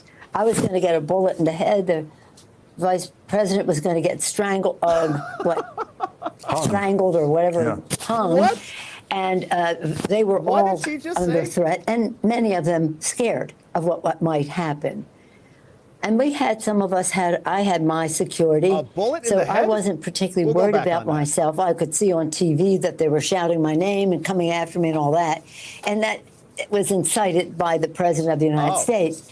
It was incited by Trump. You mean the same Trump that they just let out of custody without any release, without any bond at all? But I was more concerned about the vice president because of what the president what clearly he had in mind. But the most horrible part about it was, of course, the trauma it caused for people who didn't have the security I had.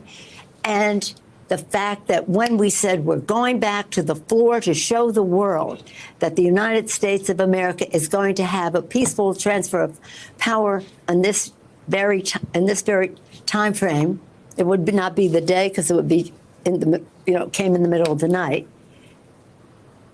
that a majority of the Republicans in the House voted against the peaceful transfer of power and followed the lead of their puppeteer as he shines the light on the strings as he orchestrates them. It's so sad for our country. It is a sad state of affairs for our country.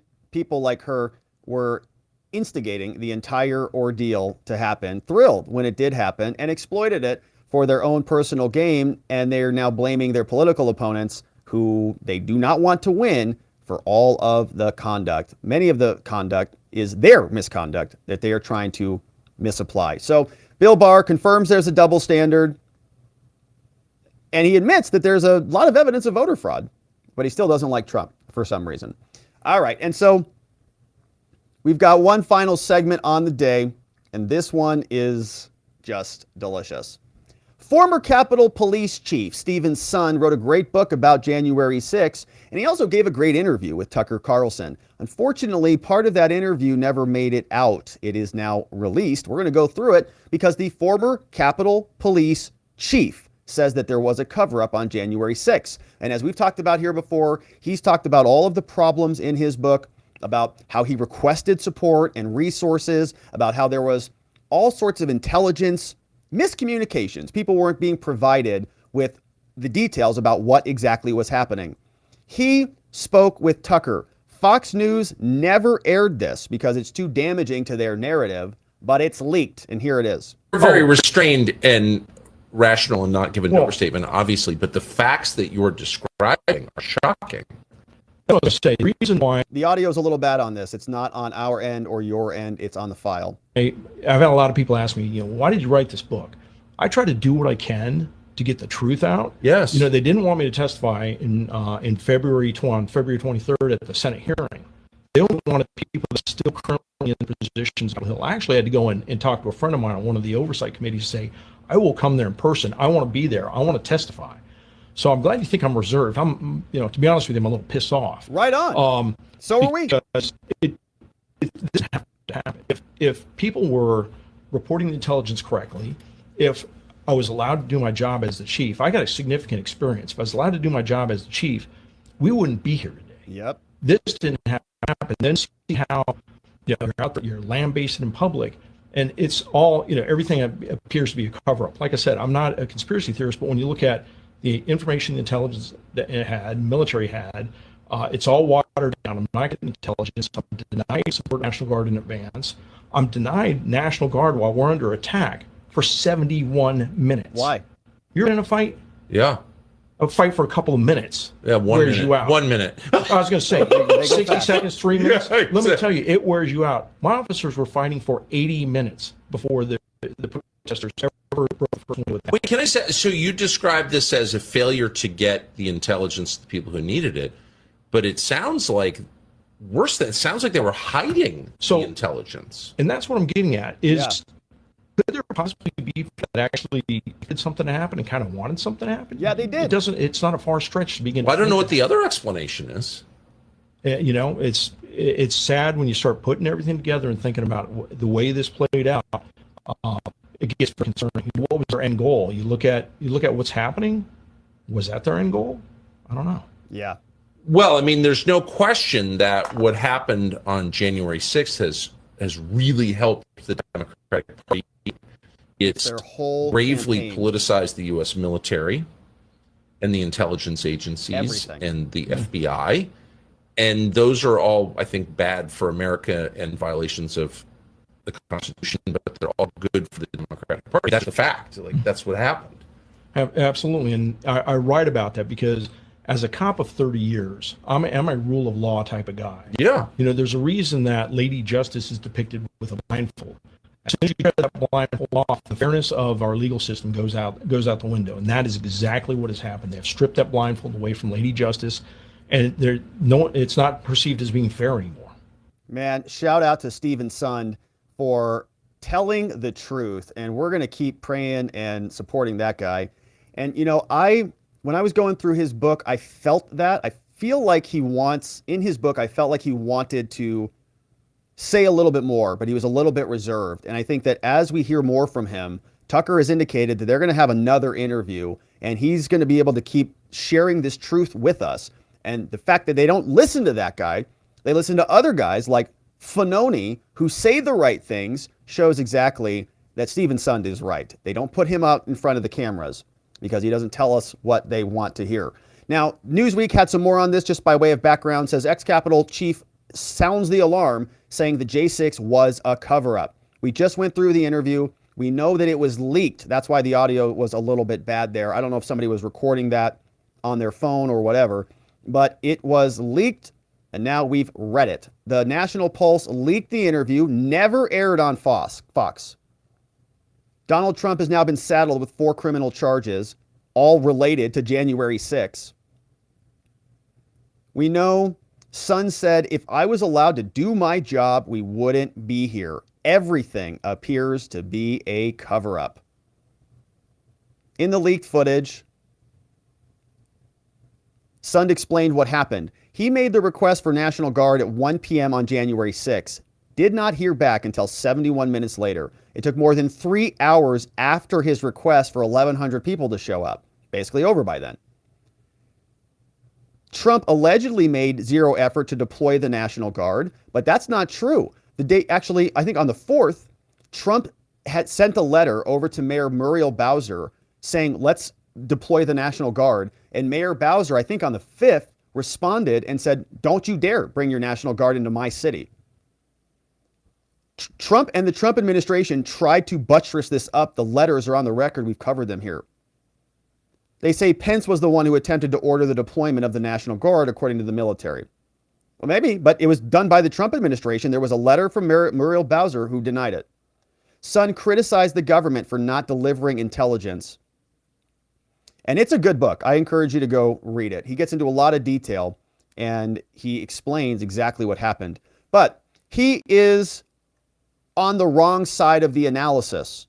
This is another officer who gets plastered all over CNN, who was not the chief of police, who is a little bit, I think, unhinged, who says that Trump should be in the same category as Osama bin Laden. That's how these people think.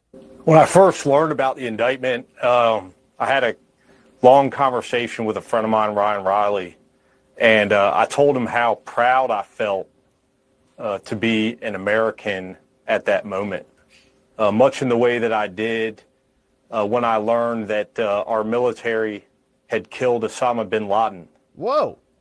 Even she went, I just felt incredibly proud. These two seem comparable incredibly to you? proud to have been. I'm sorry, I don't want to cut you off, but why that comparison in particular? I believe they're comparable. Okay. In what way? Absolutely. Osama bin Laden was a terrorist who committed a horrific act against American people and against our republic.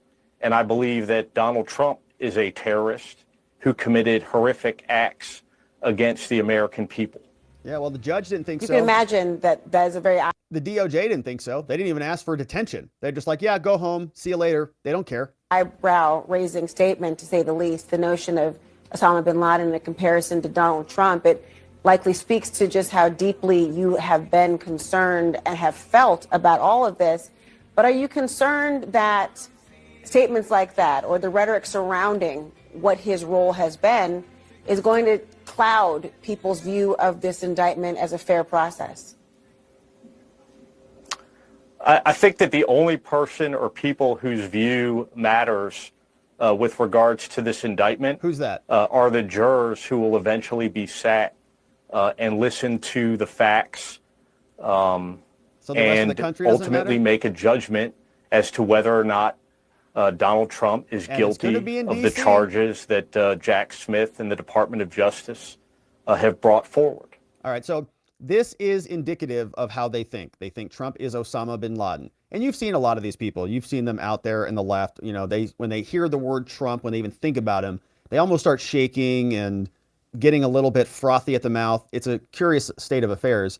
This guy thinks he's the same thing as Osama bin Laden, but the actual police, like Capitol Police Chief Stephen Sund, know that this was a cover-up, that Trump was not the lead insurrectionist or a seditious conspirator, that this was a setup, and now we exist in the aftermath, which is the cover-up. And so I'd encourage you to go check out Stephen Sund's book. It is quite good, and I'm very hopeful that we hear from him a lot more. All right, my friends. Well, that is it for us on the day. We covered some good ground. It was a doozy of a day. We talked Stephen Sund, hero. Bill Barr is, I think, living in two different worlds. I'm not really sure what he's up to, but old Bill Barr was pretty good. We liked him a little bit. But now we've got Vivek suing the DOJ for Trump indictment records, and seems to be the only Republican doing anything in the legal space, filing lawsuits and taking some action here.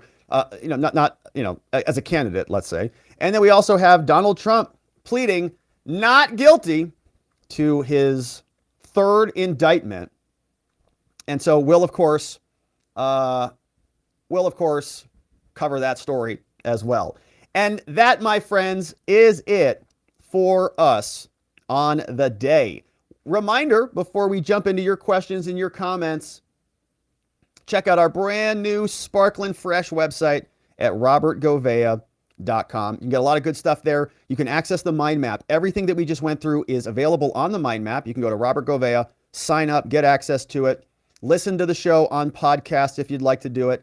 Join us over on Locals, where we've got exclusive content and an amazing community. And you can also get all of our videos as reports now. So you can click this reports button and come navigate here. See what we talked about yesterday. We had a great hearing on this Arizona rancher, which was a wild hearing. So that's up now. A lot of stuff there. We talked about a lot there. Man, this is looking great. All right. So we also have dark mode now. Robert Govea. Look at that. It's dark mode, baby. Whew. All right. So check it out, robertgovea.com. And there you'll find a bunch of links to sign up for our Locals community, watchingthewatchers.locals.com. And so thank you for supporting us, everybody, as we continue to cover all this good stuff. All right, in the House, we got Mike Mack. This was from yesterday.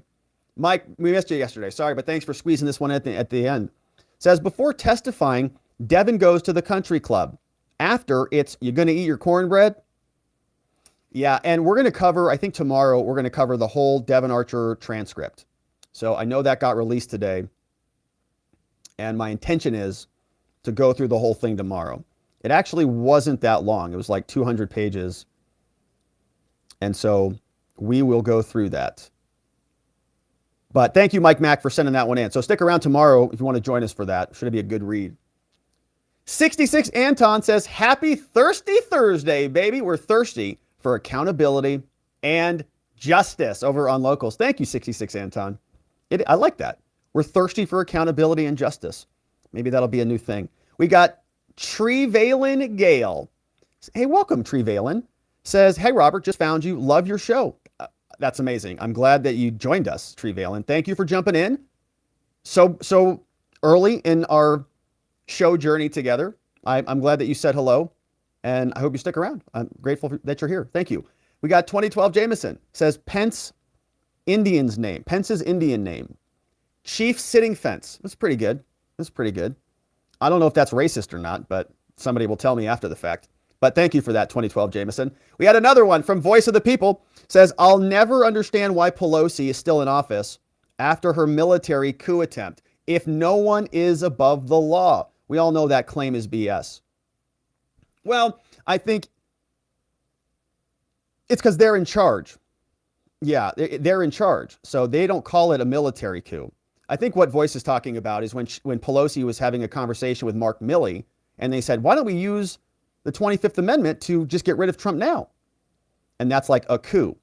And there was no accountability for that because everybody was hyperventilating over Trump. What a joke. Good to see you, Voice. We got Raymond Loera.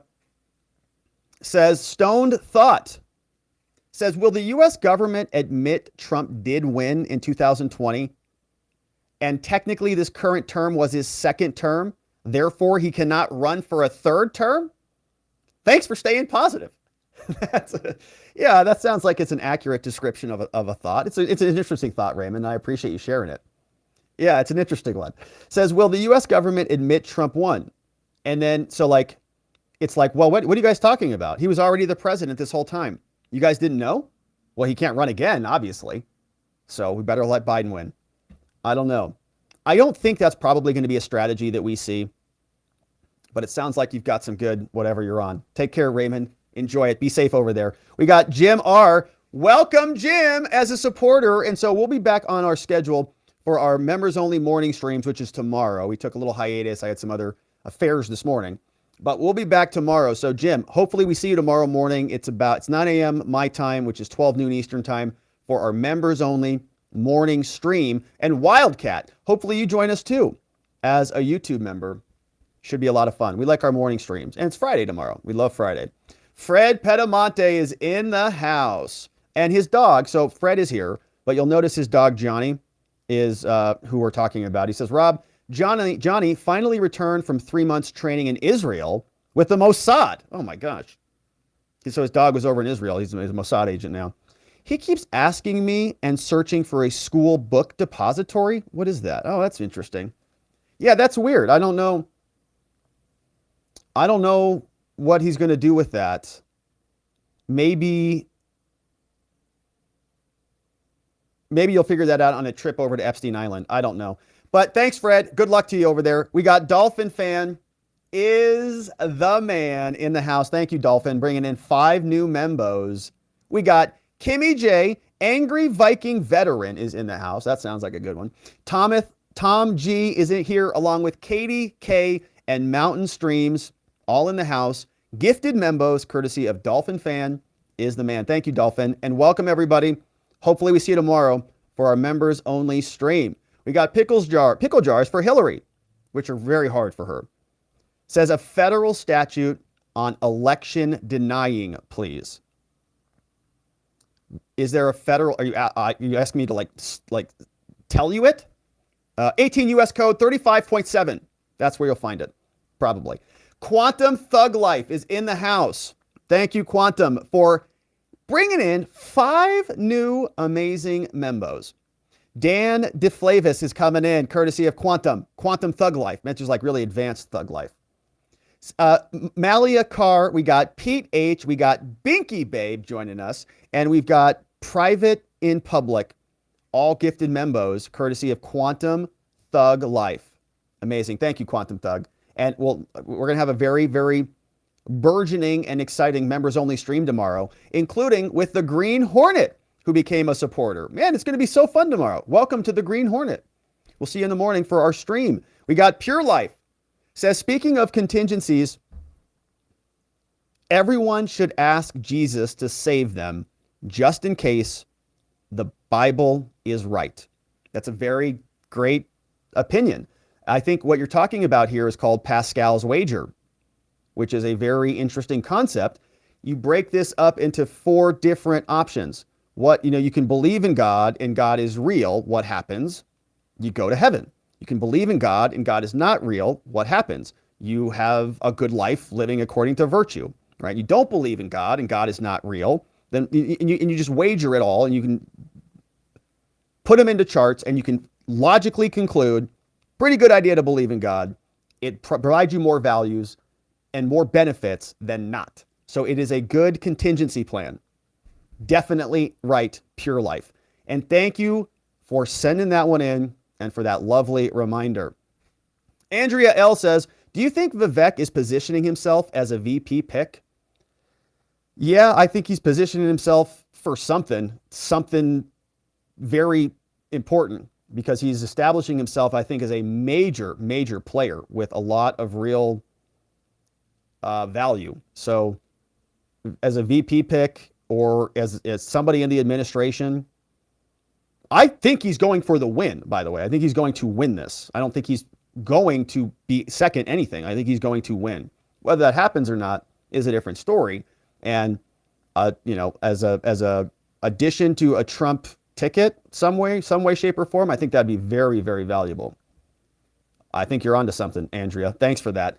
Richard Jack says, obvious VP choice based on his consistent position on the moral question of our current DOJ and handlers et al. I agree on that one.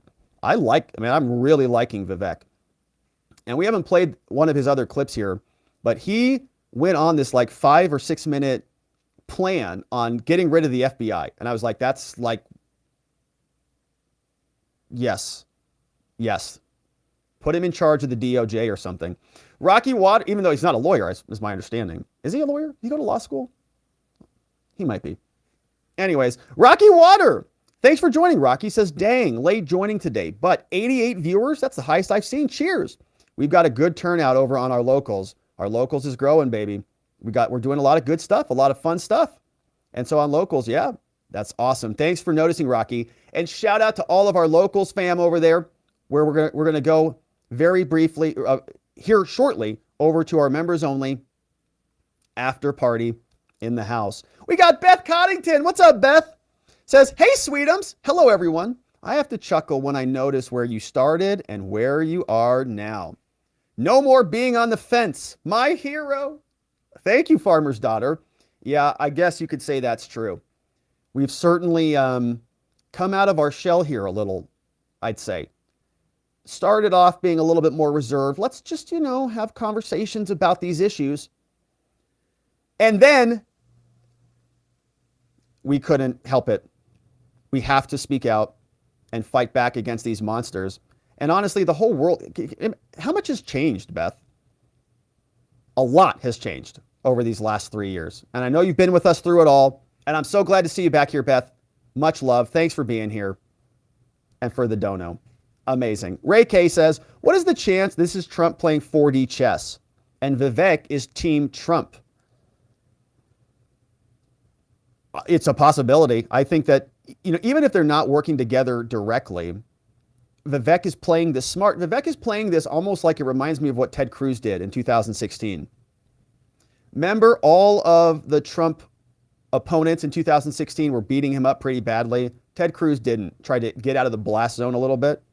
And I think that was a smart play. Vivek is doing that here.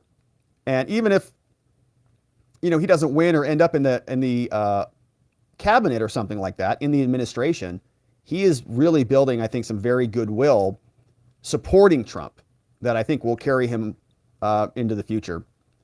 I really like what I'm seeing from him. Penny is here. Says those groups that you mentioned from Vivek are left-leaning dark money groups. Interesting. Thanks for looking that up, Penny. And Penny Whitbrod is over on Rumble, by the way. Good channel to go follow if you're over there. And thanks for looking that up. I didn't know what those were. Yeah, Project Arabella, bunch of dark money. Good to know. Eddie Oliver from Texas says, hey, Beth Coddington, you better stand down. Rob is my sweetums. Eddie's a nice guy. That's true. Sweetums is a very dynamic turn. Is there enough room for two Sweetums in this house? I don't know. We'll have to. I don't know how we're going to settle that one, Eddie. It's going to be complicated. You versus Farmer's Daughter, Eddie Oliver versus Farmer's Daughter death match or something? I don't know. Eddie, you're in big trouble. I got Farmer's Daughter on this 10-1. All right, we got Golden Gaming, been a member for 4 months. Thank you, Golden.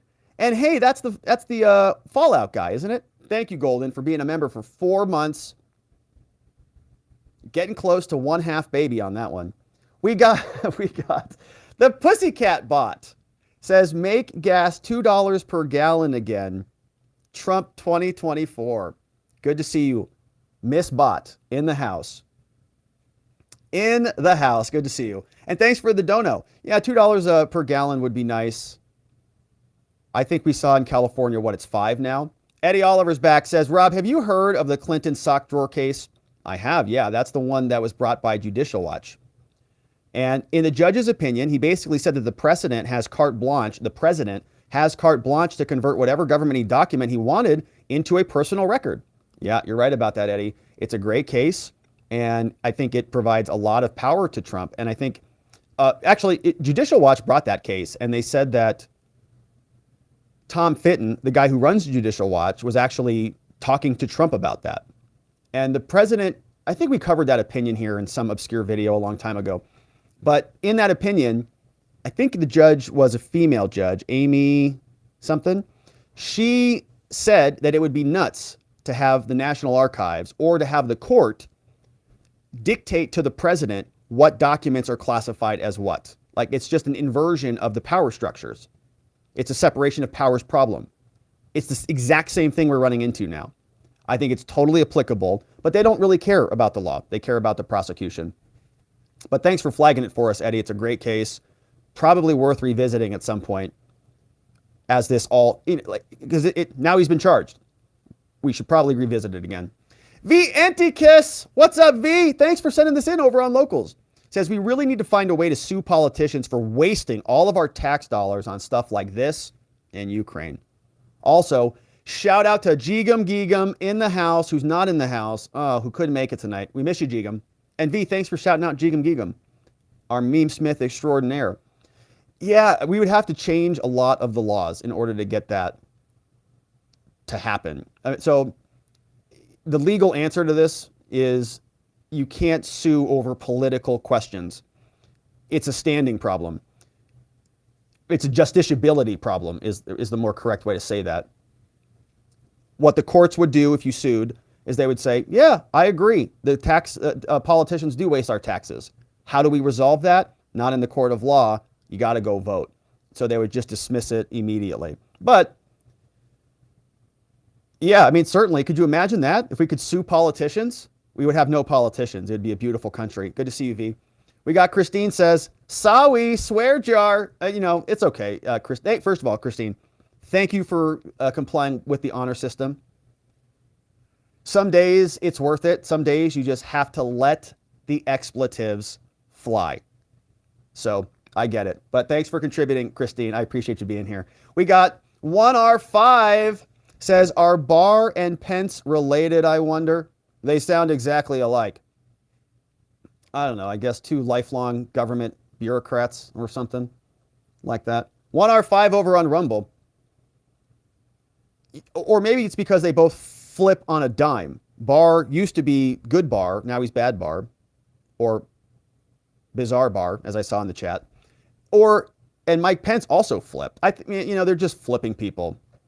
Probably got book deals. Pence now has an election to run, a campaign to run, and he's not doing a good job. So he's got to have a hard pivot so that he can create some interest. What better way to create interest than to go hard against Trump? He'll be the only candidate who's going hard in the paint against him. And we saw how that worked for other candidates. It didn't work out well. The problem with this is it's like these used to be bros, They were on the same ticket.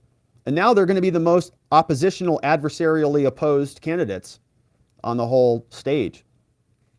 V pointed this out. We had over 7,000 today, man, on YouTube, which is just awesome. Thanks for flagging that for us, V. And thanks to everybody who joined us and who continues to join us, because we've got some serious business to attend to. And it's very, very humbling to go through this with you here. It's very, very important work we're doing, and I'm grateful for you. So thanks for flagging that, V. Rocky Waters says, cheers for Sund. Cheers, my friends, for Stephen Sund, Capitol Hill Chief of Police, for speaking truth to all of us in spite of all of the efforts to keep his voice silent.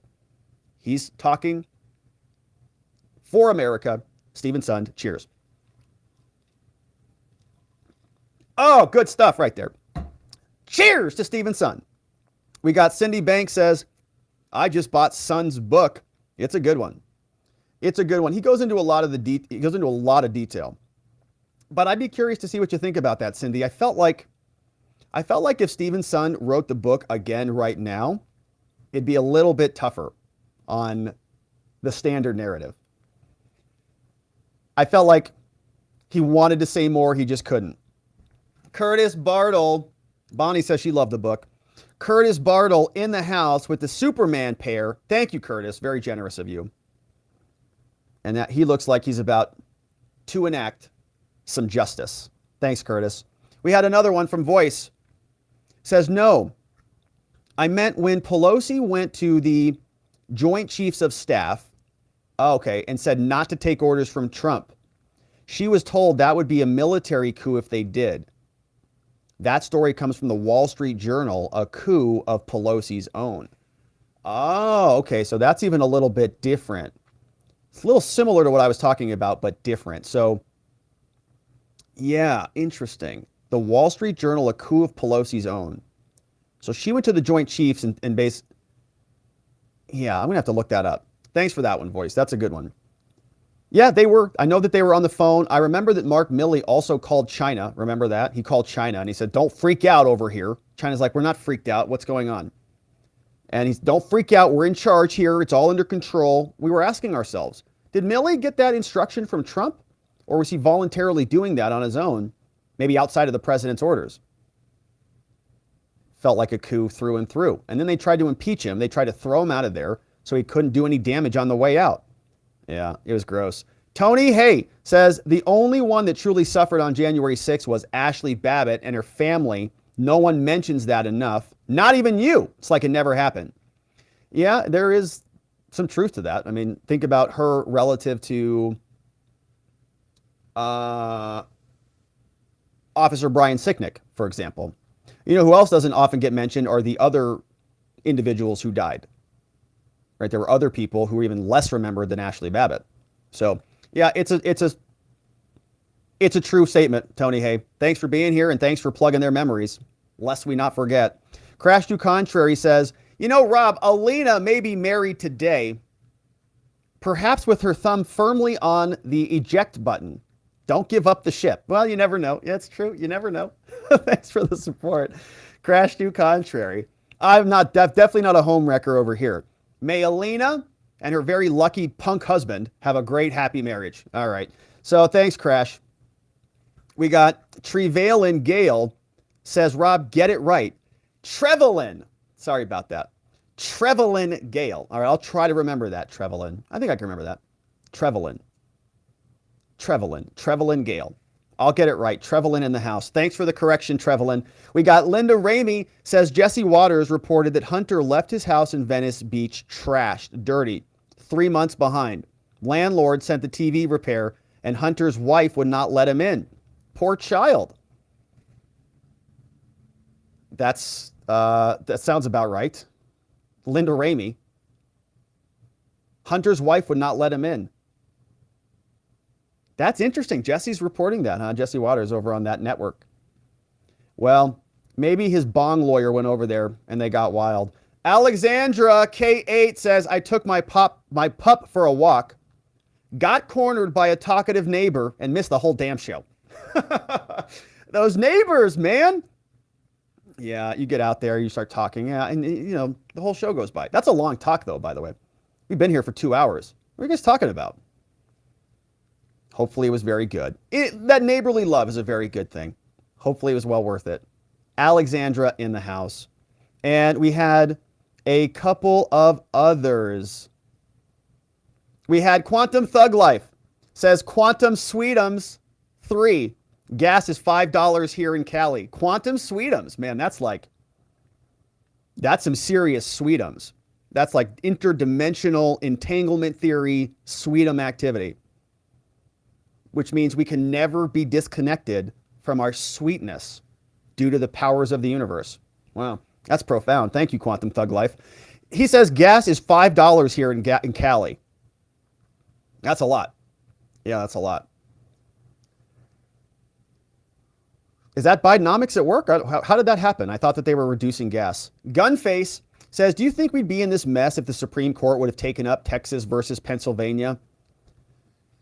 Probably. I'm not sure that the Supreme Court would have done anything with that one. I remember that case. We covered that one here. That was, I think it was, how many attorneys general? Like 22 of them or something? And Ted Cruz was leading that. And it went up to the Supreme Court. If they would have taken it up, I don't know what they would have done with it. I don't know. I was thinking about an analogy. It's like Bush versus Gore, right? And that was a 5-4 decision, if I remember correctly. And so who knows what would have happened. It may have broken down party lines. I don't know. Truthfully, I think that there was so much elbow grease and effort to stop Trump that I don't know that anything could have overcome that. In other words, there was so much momentum, billions and billions of dollars, just a ton to stop him. And I don't know if that would have changed anything. I think they maybe would have come down with everybody else. Eddie Oliver says, I'm from Texas, and it pains me to say this, but I'm glad we lost that case. I think it was very short-sighted and myopic because I don't want another state telling Texas how to run their elections. That's an interesting take. Yeah. And Eddie is from the great state of Texas. And you're responding to the Texas lawsuit, the Texas versus Pennsylvania case, saying that maybe if that would have gone forward, it would have given like a national standard for elections, and then Texas would have had to run it like everybody else or something. Like the Supreme Court would have set a base layer standard that would have applied to everybody. That's an interesting point, Eddie. Yeah, and I can see how that might lead to the federalization of elections or something like that. Yeah, Eddie says, Roseanne Boyland was the woman beaten to death in the tunnel. We saw that. Videos are available on the X. Vientikiss is reminding us to hit the like button wherever you're watching this. That's Vientikiss popping up, hitting that like button after a plate of bacon. And so, yes, thank you, Eddie. Those videos are available, Roseanne Boyland. And I think they originally said that she had died due to overdose or something, or, a heart attack or something like that. But then there are videos of her being beaten. So a lot of questions about that one too. And Quantum Thug Life is a woman. Are you sure? Well, this is a complicated thing these days. Well, that's even better. Quantum Thug Life as a bona fide, legitimate, self-verified woman on this channel. Thanks for being here. We're glad that you're here, and I'll try to remember that one. A Bad Poet says, thanks for your work. Thank you, A Bad Poet. And we have, it looks like, I'm not sure, like a pill on Earth, a couple monkeys, and a lava exploding into Earth from A Bad Poet. Thank you, A Bad Poet. Bubba Licious says, Bubba Licious in real life on Twitch, Hottest new dad bod grilling program live tonight. Wow. The hottest new dad bod grilling program live tonight, 8 p.m. Central Time, prime ribeyes, baked potatoes, and roasted corn. Wow, sounds pretty good. I love ribeyes and baked potatoes and corn. Dad bods, though, I'm not really interested in watching much of that, but if you are, you know where to go. Bubblicious in real life on Twitch. All right, so shout out to Bubblicious. We've got Tony Hay Munkett says, I made a voice chat for $20. It didn't go through, and they're still charging me on YouTube. I tried to talk to your people with the tool sign, and they had no comment back. What happened? I have no, first of all, I didn't know you could even do a voice chat on YouTube. Is that a thing? And it didn't go through. That might be because it's not a thing. And I'm not sure who my people are or what tool sign you clicked, but I can imagine why they didn't have a comment back to you, because I don't know what you're talking about. And I would imagine that the people on the other end don't either. However, if you need some technical support, send me an email. Send me an email, robert@spotlightlawyer.com. I'll try to help you figure out whatever's going on. But it sounds like, are you sure you're in this dimension right now? Can you do voice super chats on YouTube? Hopefully you're okay, Tony Hay Munkets. I really appreciate the support. I'm sorry it didn't go through. I'd have loved to have played a voice chat. And I want to help you. I just don't know. I just don't know what you're talking about. So we'll figure it out. Send me an email. We'll get to the bottom of this. And hopefully we're in the same reality and the same dimension is what I'm really hoping right now. All right. 2012 Jameson says Roberts is anti-MAGA. Chief Justice John Roberts is anti-MAGA. I think you're probably on with that one. Woodchip Bill says, missed most of the show. The wife wanted dinner and tell me about her day. Oh, gosh. Well, you're a good husband, Woodchip Bill. You know, wife is more important than the show. Probably. You can be the judge of that. But it sounds like you're a great husband. You have to, listen about your day. How's the day? Yeah, what's going on? Okay. You're a good husband. And shout out to Mrs. Woodchip Bill in the house. Hopefully you guys are having a beautiful dinner and a lovely, lovely evening together. Thanks for being here. And thanks for the tip, Woodchip. We had another one from Steel Stargazer. Says, still loving your arms, Rob. Well, I think tomorrow, thank you for that. Tomorrow's not bicep day. What's going to be bicep day? Bicep day will be, tomorrow's Friday, so bicep day might be Saturday. Oh, yeah, baby. Saturday bicep day. I love Saturday bicep day because there's, you have all Saturday. You can be there for 3 hours if you want. All right, we got 2012 Jameson says, I am a Texan, and why should a corrupt state get to remove our right to vote? We have had laws on election because of Democrats' voter suppression. I would agree with that. Yeah, I don't know why. Yeah, I wouldn't want any corrupt states to remove our right to vote either.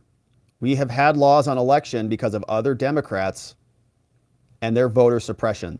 Well, this is a battle that we're dealing with all over this country. I mean, we've got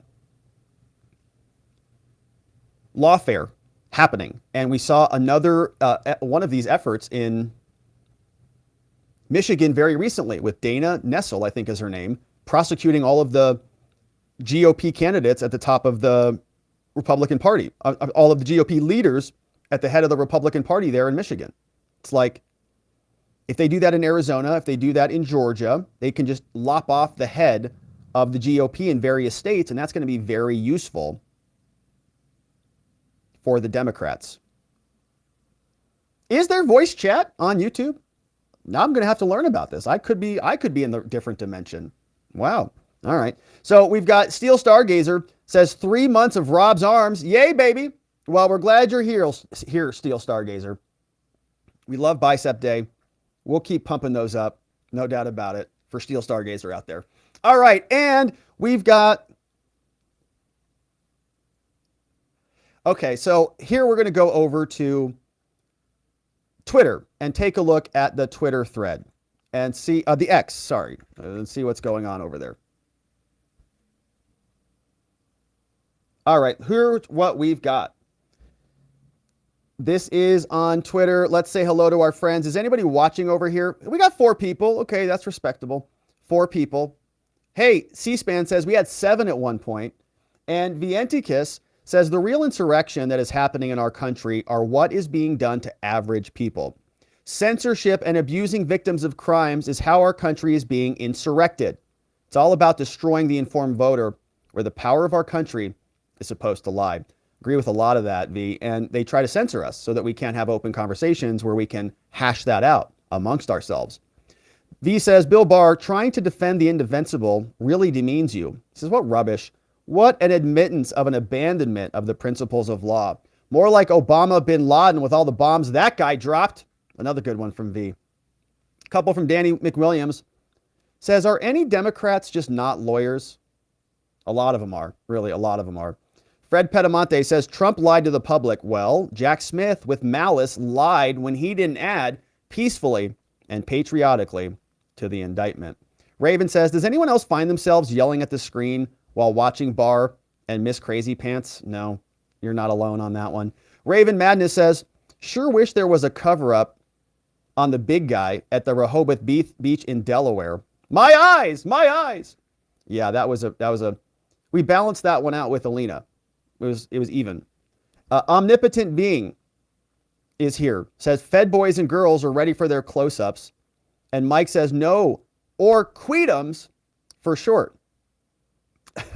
And here, Crimadella says, hey there, Rob. You're the most trustworthy internet personality I've found.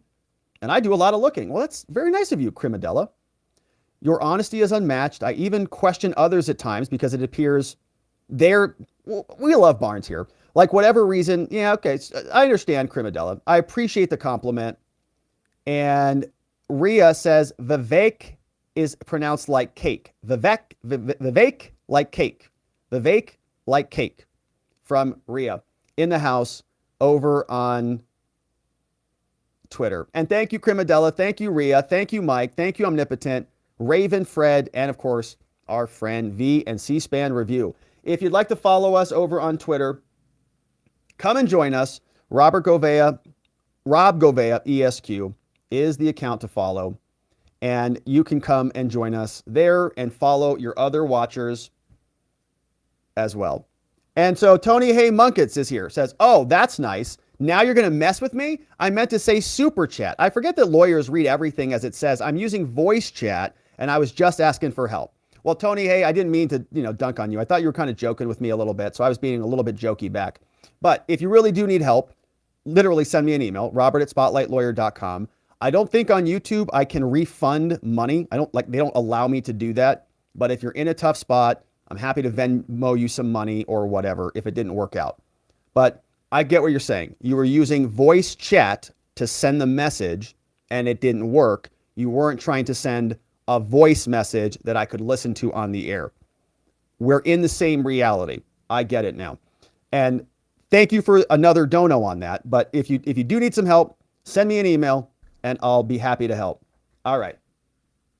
So that's from Tony Hay. And another one from Beth Coddington says, have you seen the Epoch Times, The Real Story of January 6th? I highly recommend it. Definitely revealing. I don't think I have actually seen that, Beth. I think I'm a member. I subscribe to the Epoch Times, and I think I have seen it, but I don't think I've actually watched it. But I'll take your recommendation on that. It sounds like a good one. Jeremiah says it's good. Yeah, they do good work over there. And I like that guy. What's his name? Williams? Joshua something? Joshua Williams? Is that his name? Joshua somebody. He's good. He's nice, even keeled. I think he presents, good topics, good. He does good work. Yeah. And so, my friends, that was it for us. Thank you so much for those amazingly generous donos and all of the brilliant insight on this lovely day. That is where we are going to leave it.